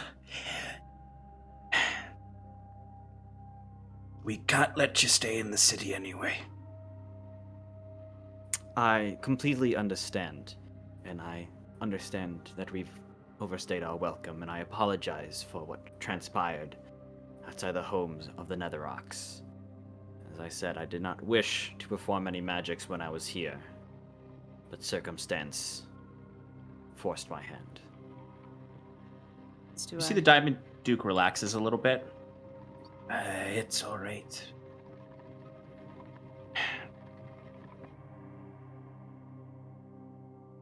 People are just easily scared, spooked, new and strange things. And you can see like the big boss is a little mad, like she's staring daggers at the back of his head as he kind of lets this facade fall off of him. Kieran laughs and goes, if I'm being honest, it's the same of Elysians. We're so set in our ways at times. It's interesting how alike my people and yours are. Yeah, I think what Huron's just trying to say is that, we just want you to have more of an open mind in the future. I mean, we understand why you need us to leave. I mean, we did, although it wasn't particularly our fault, we did have to break some code in order to, make sure everything was safe around here. And we're sorry about that, but we just want you to, if somebody comes along in the future that, is just trying to help, maybe from this Copal Roadsford place, maybe just hear them out. I mean, Wiswick always thought highly of them and was good friends with the King Garlemagne. So if just for the sake of Smoothhold, we just thought that maybe you wanted to look for different avenues of security. You see Ada kind of like holds her hands out like this, looking at the big boss particularly. It goes like this, and she says, "Cobbles, here's no lie." And then you actually hear a door open in the back. A little stone. You just kind of hear slow footsteps and like a cane with it.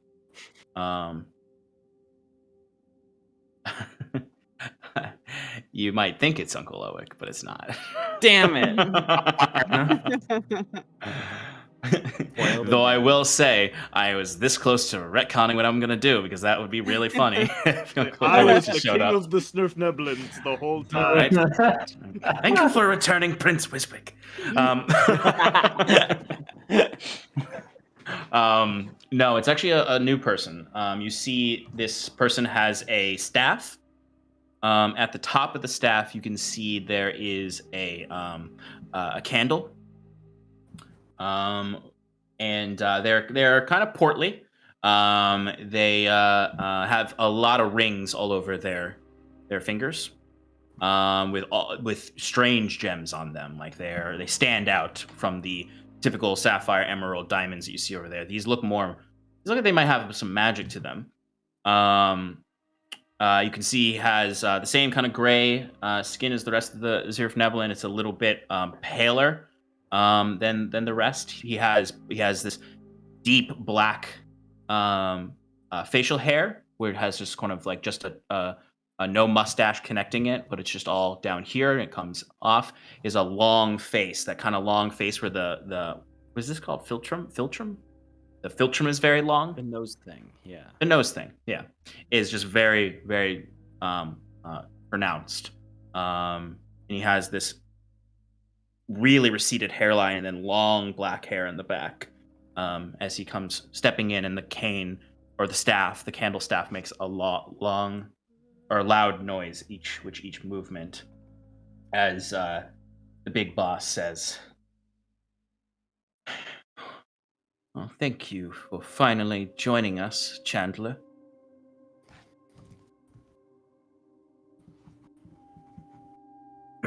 And you hear this gnome comes up and says, "And who are these people?" We are the Wayward Five. The miscreants causing trouble in your fair city. Whitley, Glimmer, Wold, Wert, Edry, Fellbright, Quartz Carrier, Ed Chandler. He kind of waves a hand in front of himself, and there's kind of like the rings on his fingers. There's like trails of the light of them in the air as they move by. Huron, give me a quick. Well, what's your passive perception? 30. 30. Jesus. Middle finger, left hand, ring. Very large gem in it. Familiar gem. Looks like something you've seen before.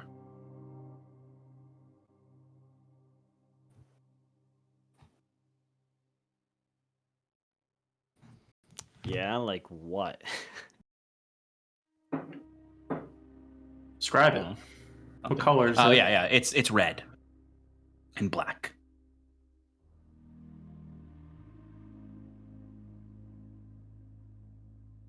Oh. Kieran will have his eyes, like, as he does it, he kind of like follows the hands a bit and goes, the Wayward Five, I'm Kieran Islastane, and this is goes down the line, and then he'll quickly, if you don't mind me asking, that ring, that stone, is that fucking, what's that plane called? Of space and time. Ether. Is it ether or aether? Aether. That's what Sometimes it's ether. Damn it. I swap back and forth. That's fair. Is that the aether? You see he looks at you, and as he kind of pulls his hand back tightly closed, Why, yes, it is. Marvelous. You must be a very powerful mage to have procured such a stone and managed to handle it. Me and my companions here have run into it a few times, and its properties are astounding. We tried to get a piece of it. We ended up collapsing an old temple of Iluvania's. It was actually quite traumatizing for me myself. That's where we met this fellow, actually, and Kieran gestures to Sarathil as he kind of forgets himself in his excitement. But I apologize. It's greatest respects on you, High Chandler. Head Chandler? High Chandler? Hi, Chandler. Wait, Chancellor or Chandler? Chandler. Like Chandler, Bing, like Chandler Bing. No, Yeah. well, yes, but also like the profession that is candle making and lighting candles. Of course. A chandler goes through town and lights the candles in the lanterns. Definitely Chandler Bing. Yeah. Nothing to do with this. Rings. You do see, Kieran, that he seems to conceal his hands after you've noticed this. That you can pinpoint the gem. When he does this, there's another thing you notice about it with your 30 passive perception. There's, amongst the black and red, you've seen many black and red magical stones before, including the ether. This is a little different. You see, it almost looks like the red within is burning, fiery.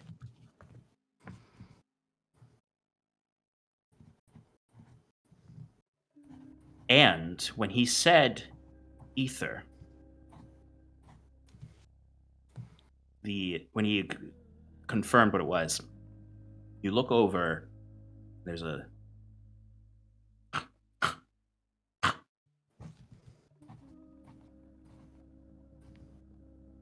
and you see Ada kind of narrows her eyes at High Chandler.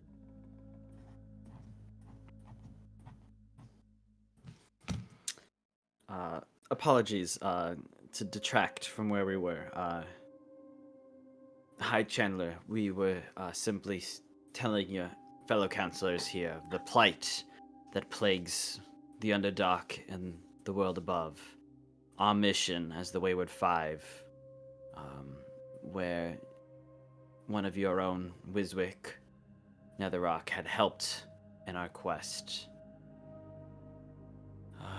And before we left, I had hoped to ask. But then Kieran drops down to his knees. Nay, beg for your assistance, O Council of the Snefneblin. Please, I beseech you. We are in dire need of allies in these dark times.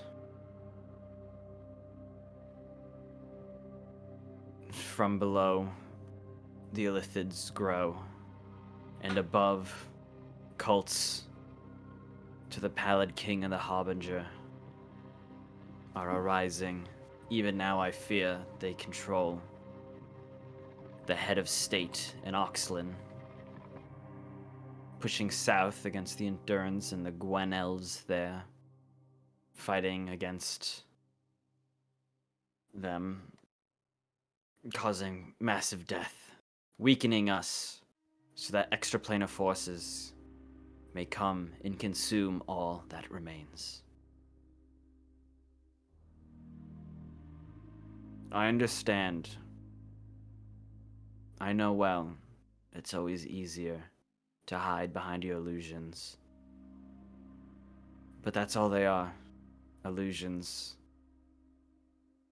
And we can see through them, and they can be seen through, and they can fail.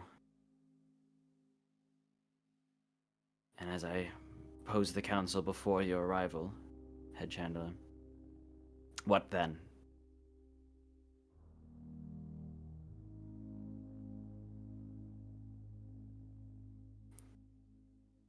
They all kind of look to one another. Ada still kind of glaring at at Whitley, Chandler.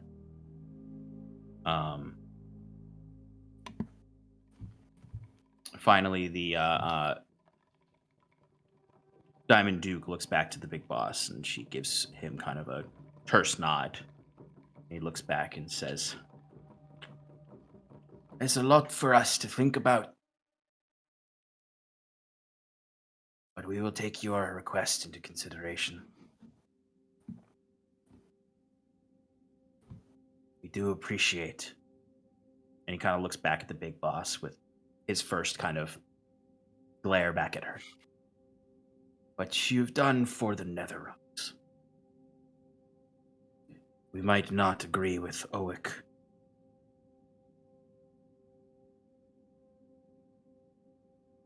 What he taught Wiswick.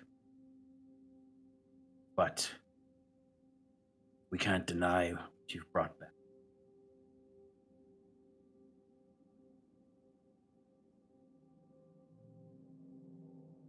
And even though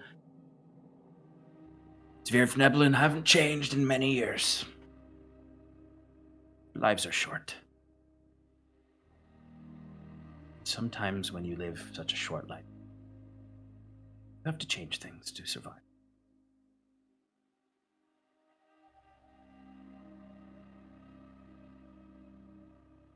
But it is not my decision. It's all of ours. And we will consider. That's all I ask, Diamond Duke. Big boss, he says this, like, motion to each one of them. Seeress, High Chandler, and Trapmaster. Thank you for an audience. And thank you for any consideration you give to our plight. For it is your plight as well. You see, when you address the Trapmaster, he seems to almost have forgotten he was on the council. He actually, as you address him, he kind of quickly sidesteps and takes a seat. He then kind of looks to them and says,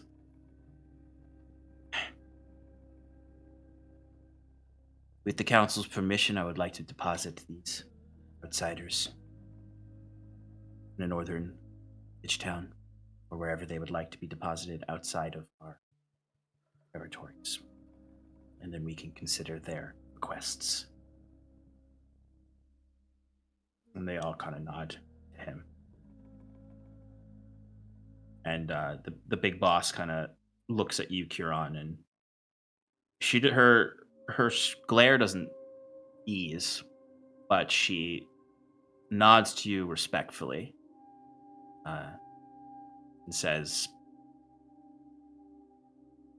"Owick and Wiswick were brilliant. Are brilliant. The things they mess in and tear the community apart. I meant no disrespect. I apologize." Kieran bows his head a little and goes, "I understand. But it is also, while their investigations may do that, so too can the seeds of darkness," Kieran says, kind of making eye contact with her, and then flicking his eyes over towards the head chandler, like, and then stepping back to the rest of the group. Yeah, and they would nod to you. Ada would stop staring at the Chandler and look to each of you as you're leaving. And she stands up slowly and kind of holding baubles in her arms, comes stepping forward. She's like the closest thing you can get to like any kind of religious leader or religion at all. You notice like there's no signs of any kind of worship amongst most of these areas. And she just kind of slowly comes up to each of you and just kind of like cobbles up and just kind of holds him up to each of you. You're not quite sure why, or what exactly to do to Cobbles. Huron most certainly gives a little scratch behind the ear and leans down and whispers in its ear and just, "Thank you, little one." Yeah, and you see as you say that, it kind of and then kind of just nuzzles its slimy nose up against your cheek. But she would bring Cobbles up to each of you. Yeah. When it gets to Timber like, you okay there? You see the pig kind of its eyes close, and then gets a big lick on your face. Aww. And then it kind of goes as it got hair in its mouth. Can you not hear me?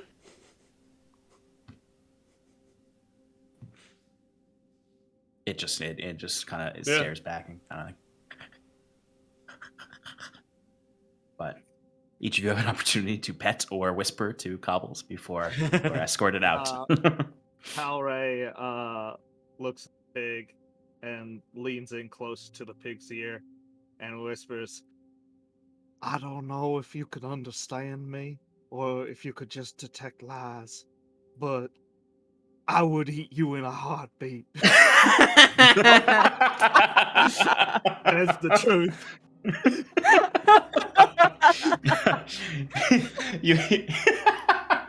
you hear out of the seer laughing behind, giggling really, as the pig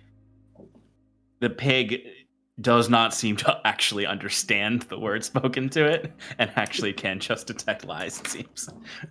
As it just sort of happily looks back at you with its eyes closed. And does not squeal or squirm, because that is the truth. Yeah, exactly. It's like... I'll give it some scritches too when it's my turn. Absolutely. Sarathil, do you want to do anything? I don't want to do anything. I want to ask a pig.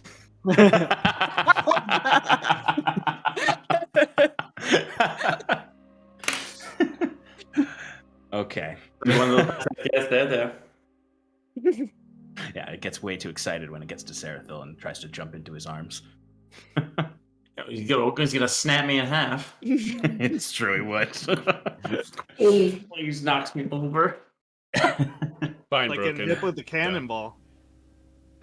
But easy enough. You are shown out and led back to the Netherrock's homes to collect your things. Basically, they're going to escort you out immediately and collect Strani. Yeah. Well, Strani's not going with you. She only was going to Smoothhold with you. And then she was going to go back. But we're going to take a break right now. And we'll be back in 5 minutes to continue the journey out of Smoothhold. Yay. All right, we'll see you all in 5 minutes. Okay, thank you. Bye.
back in. I put Ben back in. There we go. Welcome back, everybody, to Advantage in Paradise. Our heroes have just spoken with the Council of Smoothhold to attempt to get them to support the cause, so to speak, and take their future back and protect themselves by protecting others. And they took that into consideration and then promptly kicked them out of the city. But it was an amicable kicking out. It was the gentlest of kicking out, where it's like, we hear you, what you're saying sounds good, but you gotta leave. By the way, temple's still up. Yeah, of course it is. I don't know. I tried to take it down, and it's just not working. I don't know. The buttons must be broken. Vanya wants her magics here to protect those in need. The miners are just like hitting it with pickaxes, like constantly. Nothing's happening. We'll take this moon down. You hear these kids are like, that was a great line. We're educated. But anyway, you're brought back to Uncle Oix, where the Woodrow will say, take care of what you need, and then we're gonna leave right away. So grab your stuff, do whatever you need here, say your goodbyes, and I'm taking you out of here. So if there's anything you want to do here, last second before heading out, this is your chance. Otherwise, you're unlikely to be able to get back into Smoothhold for a while. We have our magic items. He would have them there, and he would start to lighten up a little bit and let you have them again. He would basically give you the bag of holding back, but he'd say keep all of the shit in there till we leave, basically. Right, and Kieran will just go, if you don't mind, I have a gift for the Netherrock family. You see, he kind of looks at you and he's like, fine. Only because Ada likes you. Well, I think towards the end they all kind of liked us, but... And you're on the council too, don't forget Trapmaster. And you see when you say that, there is a moment where he's like, that's right. That's right. Yeah. And you made a very good, though difficult decision to let us in.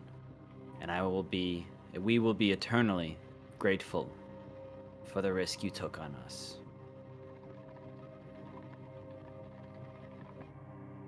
Wow. And he just kind of takes a moment. Wow. Take care of what you do. What you need to do. I'll be right outside. So Kieran will is Owick in his. Yeah, he's in his study area. You can see he seems to be writing some notes down. So Kieran will enter and go, Uncle, if I may. Oh, Kieran. Welcome. I presume the meeting went well? As well as it could after breaking your people's... after breaking their trust. I am not happy about what transpired, but it was necessary. And what's done is done. The council sees it as not the most grievous of missteps, but we are still on our way out. Before that, though, you had offered your help, and by the gods, we need all the help we can get. So, to that end, Kieran reaches into the bag of holding, takes out the burned pallid mask, and places it on the table. Give me a quick wisdom saving. Come on, Q. Don't. Come on. One time. 21. Do you want to use real dice? No, it's a 21. Okay. If I used real dice, I would be tempted to fail automatically. That's true. That's a good point. The only acceptable fudging around here is to hurt yourself. Yeah. There you do have a moment where you're holding it when you take it out, where there is kind of this sound in the back of your head.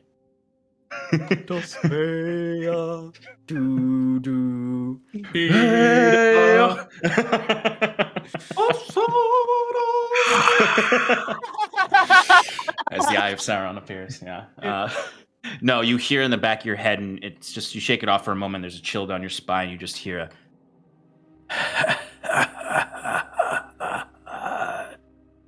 Good joke. When I see Kieran hesitating, I'll go and just hold his hand. Sorry. Thank you. Sorry. Mind the laughter, Kieran says, placing it on the table in front of Owick.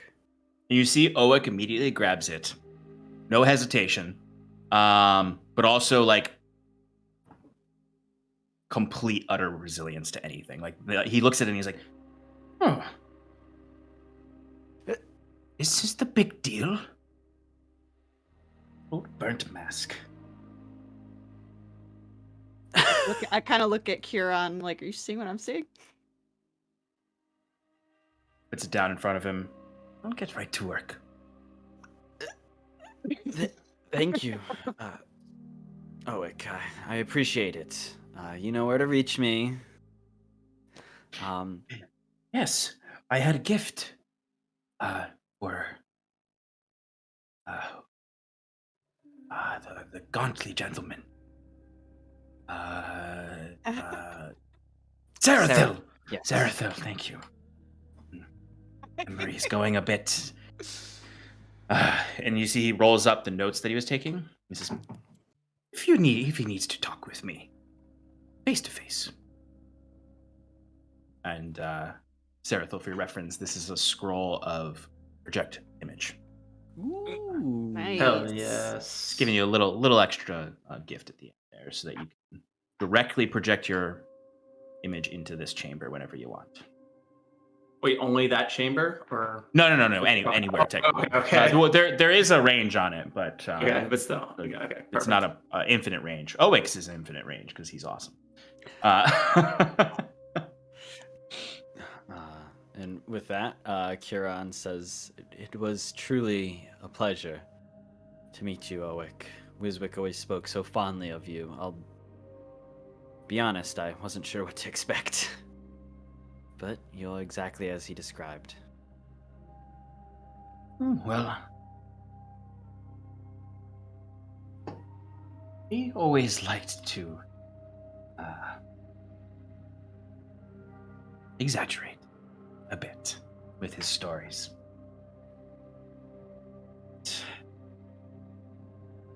Don't let my demeanor fool you. It's quite brave of you all to have brought him back here. It was the only thing to do. And just so you're aware, the Chandler, the Ring, the Cult of Abraxas is within the council. You see he taps his cane on the ground. Well, better get to work before I die.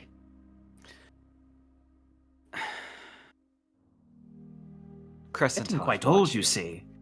You see he lifts the cane up and kind of taps it on your armor. Of course. But age is only a number, right? We live on through the stories told about us. Lore runs deep. Go! Venture. And with that, Kieran puts his arm around Scarlet and walk out. Put my head on Yeah. your shoulder or arm. You're taller than I am. And Kieran goes as they're walking out, and he goes, I see where Wiswick gets it now. It all makes sense. Yeah. You look back because you just hear him start to hum back there, and you're like, I hope this was a good idea. Maybe. But easy enough to drop the mask off with him, and he definitely Tom Bombadils it. And and you step back outside, and Woodrow is there waiting for the lot of you to escort you out. You see he's just kind of standing and like hitting his 8th staff against the moon, and just looking at you, Kieran. He's like, Do you honestly think that's going to do anything? Kieran says and just snaps his finger, and it. you see he almost like falls for a second, and he's like, oh, as you can see, like that long drop that's there where the moon was keeping him up. I see. Right. You all set? You have everything? You said your goodbyes? Kieran, I imagine we're like outside the entrance of the Netherrock house, just kind of leans in and goes, "Goodbye, thank you, goodbye." You hear like a dozen different goodbyes coming out from in there. As I would say, Strani would come out to say goodbye to you all, and she's got a young Brimwick in her arms, kind of holding him up. No. Biswick's youngest brother, and you see coming out with her is Breesy, Biswick's mother. She says, "Well, good luck with your adventures in the surface. Kopotrotsva would be nothing without you. Keep an eye on that magma rod, and you'll know how we're doing. Thank See you. if I can recruit some of the Sphere of Neblin. Bring them back. They are quite ingenious creatures, aren't they? Like this little champion." You see little Brimwick kind of like just comes like this. As Breesy comes up and puts a hand on yours, Kieran, and she says, "Jacob means well. Sorry that you. We appreciate everything you did for our son, for Wiswick." Of course, I could never truly understand what you're going through, but Wiswick's light was so bright because of you, so I should be the one thanking you.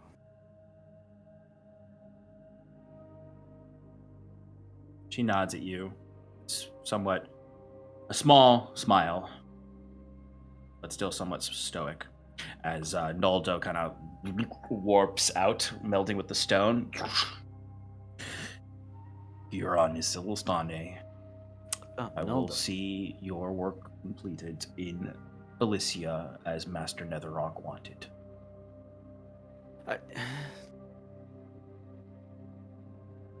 Noldo, I'll be honest. Having you along would be comforting, but don't you think it'd be better if you stayed here amongst the Sniff Neblin? You see he looks around. Noldo is always with Deer of Neblin. Thousands of minds. Right, but I meant physically, here with them to help share your knowledge.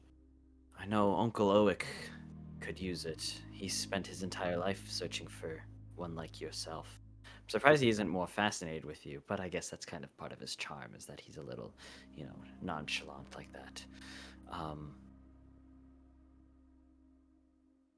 You are our only connection to Wiswick. He said he's coming back, right? Kieran says, tapping on the torso of Noldo. Noldo kind of like looks down at it and kind of puts a hand on it. Exactly why Noldo must be with you.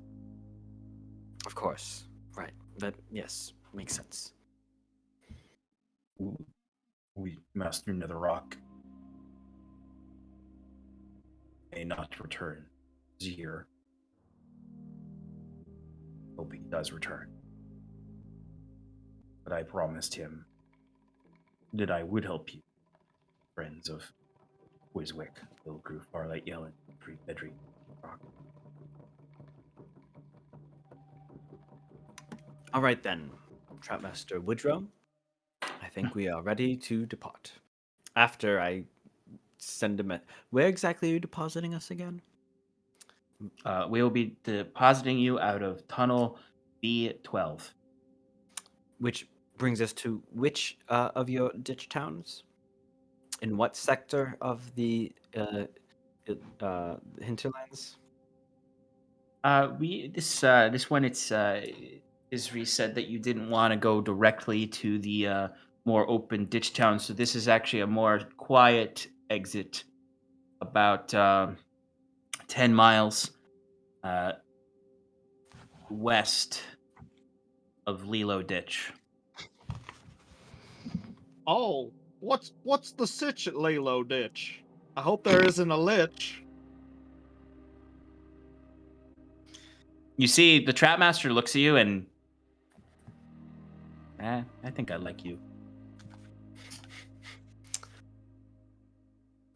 So with that, and how long will it take to reach? Oh, we'll get there. It's not going to take half day. So Kieran will cast a quick sending to his friend Talio.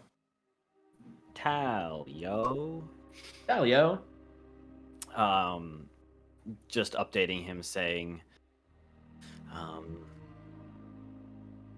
Honoro, Talio, we will be arriving soon. Doesn't really matter. I can just upcast at 5th level if I really need to.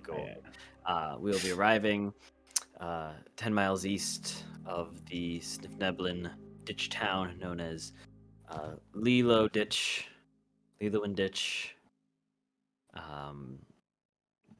If you could meet us there, cool. If not, totally get it, man. You must be super busy and, whatever. I don't want to inconvenience you, but, gotta save the world. Yeah, you would get a response back from Talio. Say, Euron, it's good to hear your voice again. Truthfully, I'm not doing much these days. Yes, I can be there. Meet you.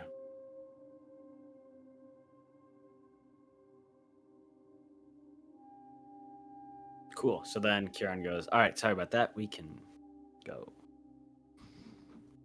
All right. And you'll be led out. You are going to have to do another bat ride to get out of here. And there's another through tunnels and different shadowy areas and around packs of giant spiders crawling all over the mine shafts. But I'm saying I don't dry heat this. Yeah, you keep it in. Growth. I rolled. I'm saying I rolled 19. Oh, you actually rolled for it. And you arrive. There's a point where it's kind of like you're moving so fast with the bats that you lose kind of sense of direction, and you almost squeeze your eyes shut for a moment and open them, and suddenly everything is drab again, dark, just these pure stone walls, not smoothed over, no circular runic structures. It's the Underdark again. No longer this warm, welcoming community. And you're deposited off of the bats. As Woodrow looks to you all and nods and says, about a 10-minute hike up that path there. Get you to the exit. Thank you again, Trapmaster Woodrow, and if I may, keep an eye on the head chandler. I think the Seeress already sees through his lies, but the bat cult of Abraxas has wormed its way into your council already.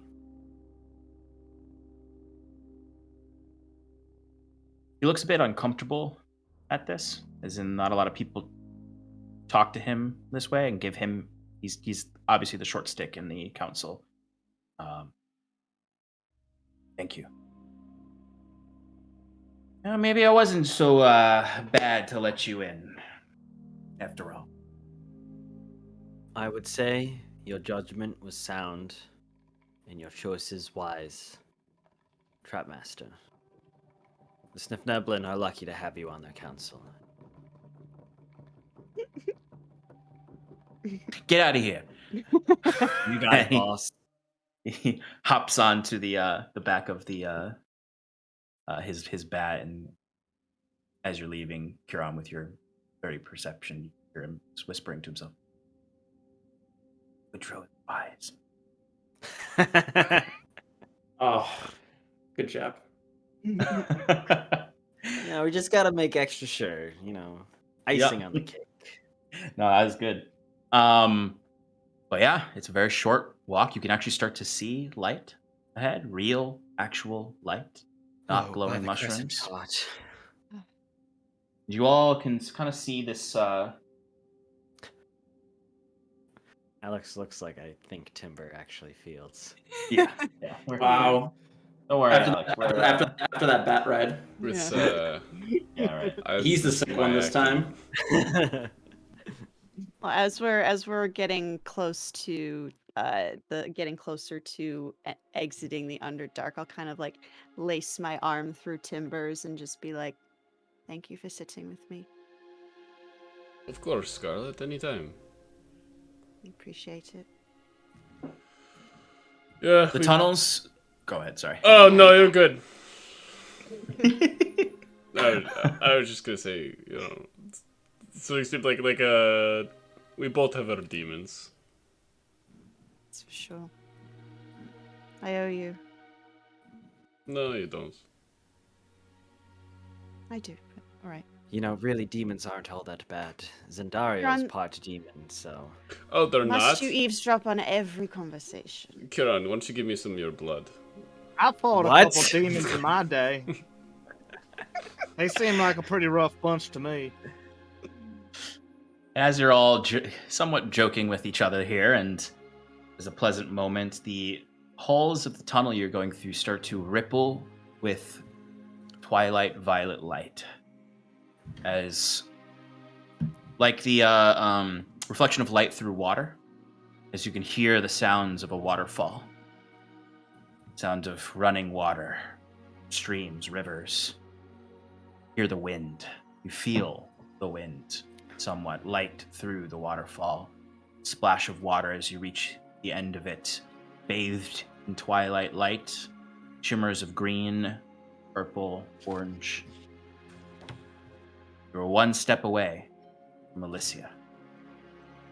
You pass through this waterfall feeling the rush, cold. You look out, and there it is. The Twilight Vale. Vast forest of blue trees. You see, you're high up on the cliffside. You need to hike down a little bit. But because you're this high, you can see the ocean of trees.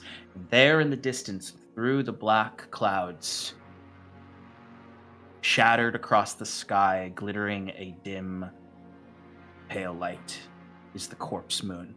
Do you see Crescent it? Heart. There it is. It's We're in beautiful. Elysia. Welcome home.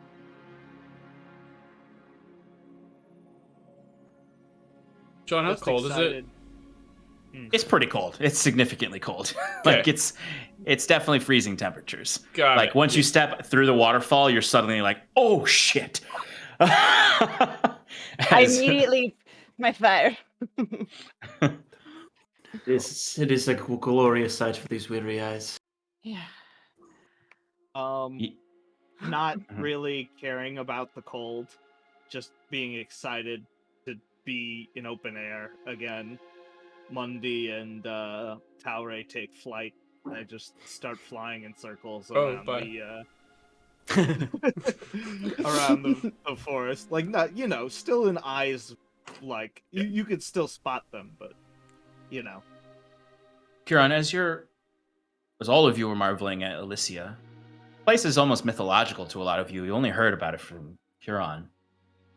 You can see just sort of these beautiful stars above. The moon providing a very lovely bright light throughout. You can see in a distance before the horizon consumes your view, the long stranding river, Yadra River, and little tiny orange lights all about of these settlements. Beyond the shattered corpse moon as its guts spill out across the sky, naturally brings your eyes over to a darker horizon, where you can see black clouds gushing all around, a pillar of ghostly light shooting up into the sky. Beyond the jagged mountains, into the Murdnari Hollow, see the light of Ferris Moor, Queen Aella.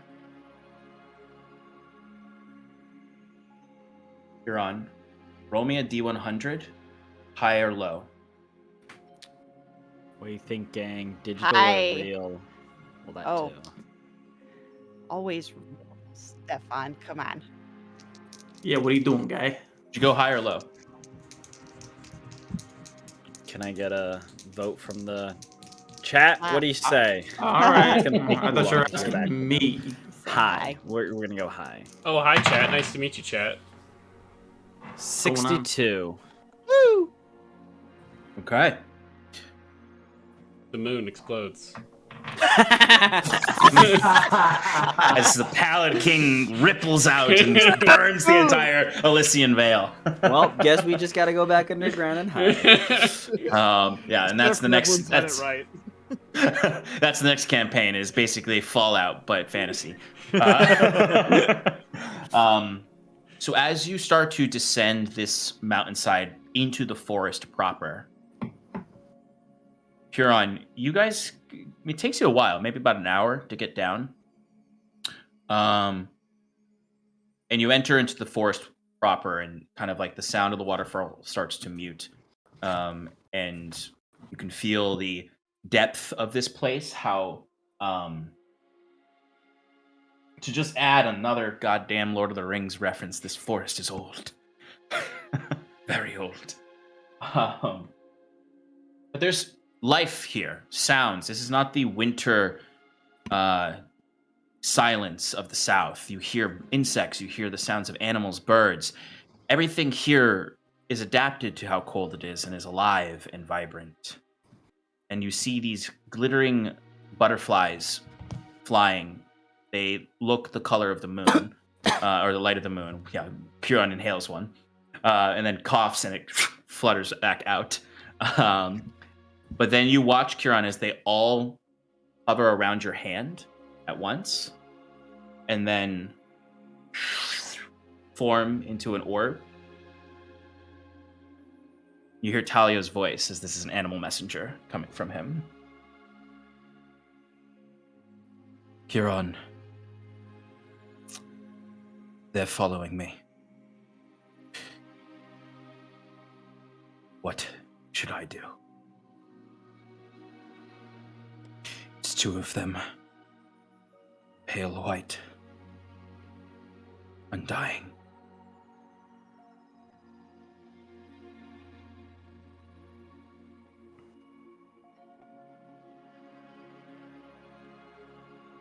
Huron cast Ascending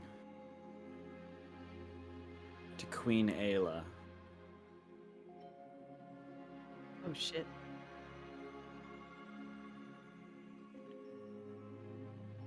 I have arrived. Call off your minions and let's meet face to face. No one need die in our place.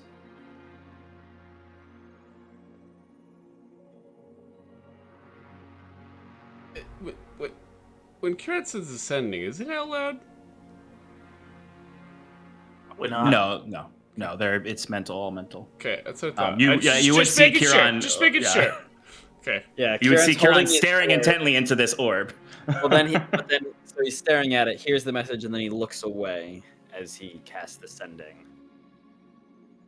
And you would get a response.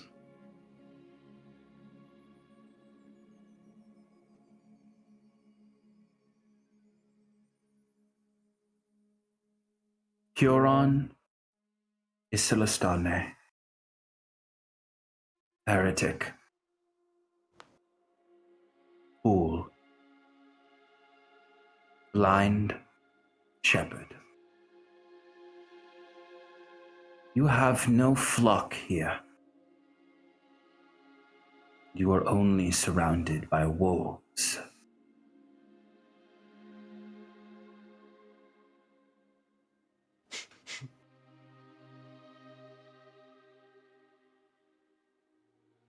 My two champions will find you.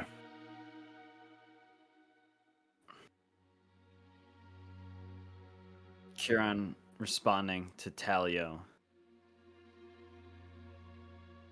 Bring them. The queen wishes not to hold court, and so she has decided her own fate. That's where we're going to end tonight. Ah. Wow. I guess it's Civil War, baby. Oh, man. Oh yes. But technically, she made the choice.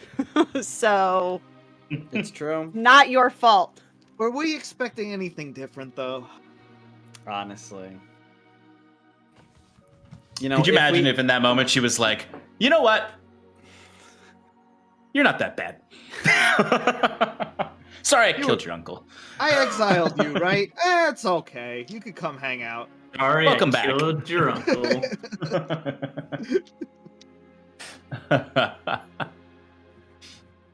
Thank you, folks, for sticking with us and hanging out. Great session. Great job, everyone. Thank you to the First Watch for sponsoring tonight's episode. Please, please, please check out their new show. Starting, it's tomorrow, right? Not next week? It's tomorrow. Tomorrow night at 7 p.m. Pacific time. Yes. Pacific time. Pacific time. Pacific time. Check it out. Check out our socials to find all sorts of information on that. There is a link in chat to their YouTube as well as their Twitter to allow you to check out some of that stuff. Thank you so much, First Watch, for sponsoring tonight's episode. Thank you to all our partners. Thank you to you, the audience. Thank you for joining us in Paradise, and I hope you continue to join us in Paradise. We've got plenty of other programming. We have another play in Paradise, which is conveniently right before the First Watch premiere. So you can watch that and then jump into the First Watch. Easy enough. Exactly. It's perfect. Yeah, I meant to talk to you, Alex, earlier this weekend. What do I don't know. We're gonna be doing something, but It's a mystery episode, mystery box episode. Find out what they play tomorrow. We don't know. We don't. Because Marcus without us. So Yeah, their Gloomhaven crew is incomplete for tomorrow night, so they are going to probably have to do something different. But check Maybe it out. some Monster Hunter with me? Well, Mr. Dungo over here didn't. Bungie Gungo. Mr. Bungo. If I didn't have class, I'd join you. But Thursday night, this is an on week for Relaxing in Paradise, so I will be streaming on Thursday. We are going to be painting. I guess we're going to be painting some Elysian champions for these guys to fight.